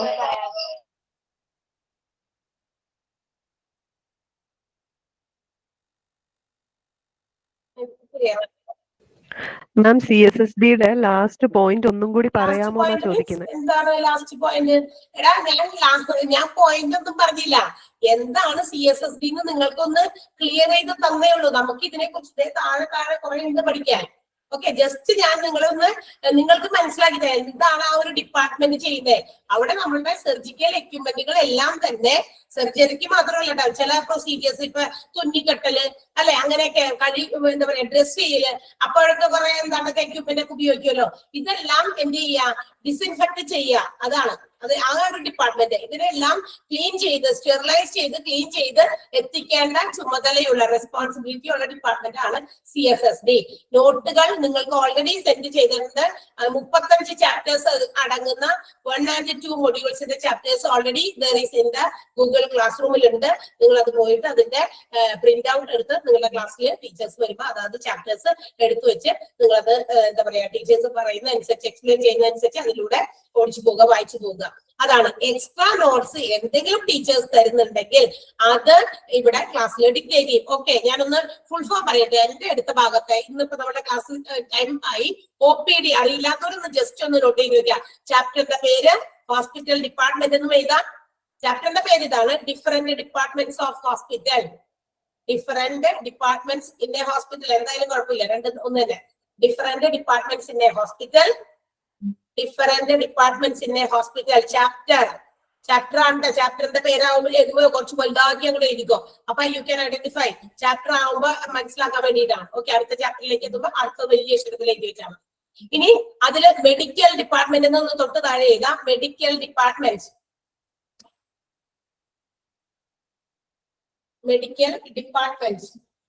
അതിന്റെ താഴെ OPD എന്ന് എഴുതാം. OPD out patient department. OPD.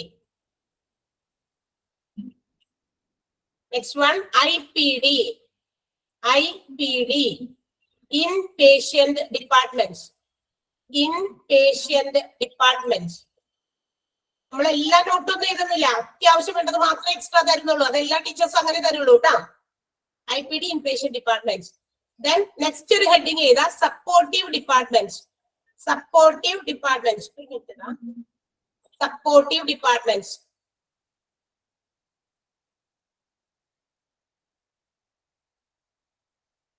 Supportive ഡിപ്പാർട്ട്മെന്റിന്റെ താഴെ സബ് ഹെഡിങ് ആയിട്ട് ജനറൽ എന്ന് എഴുതാ.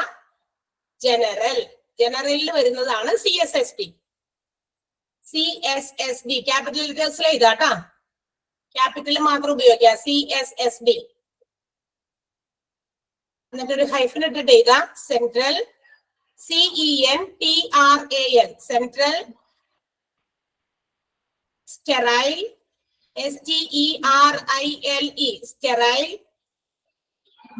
Central sterile supply. SUPPLY. Supply. Central sterile supply department. Central sterile supply department.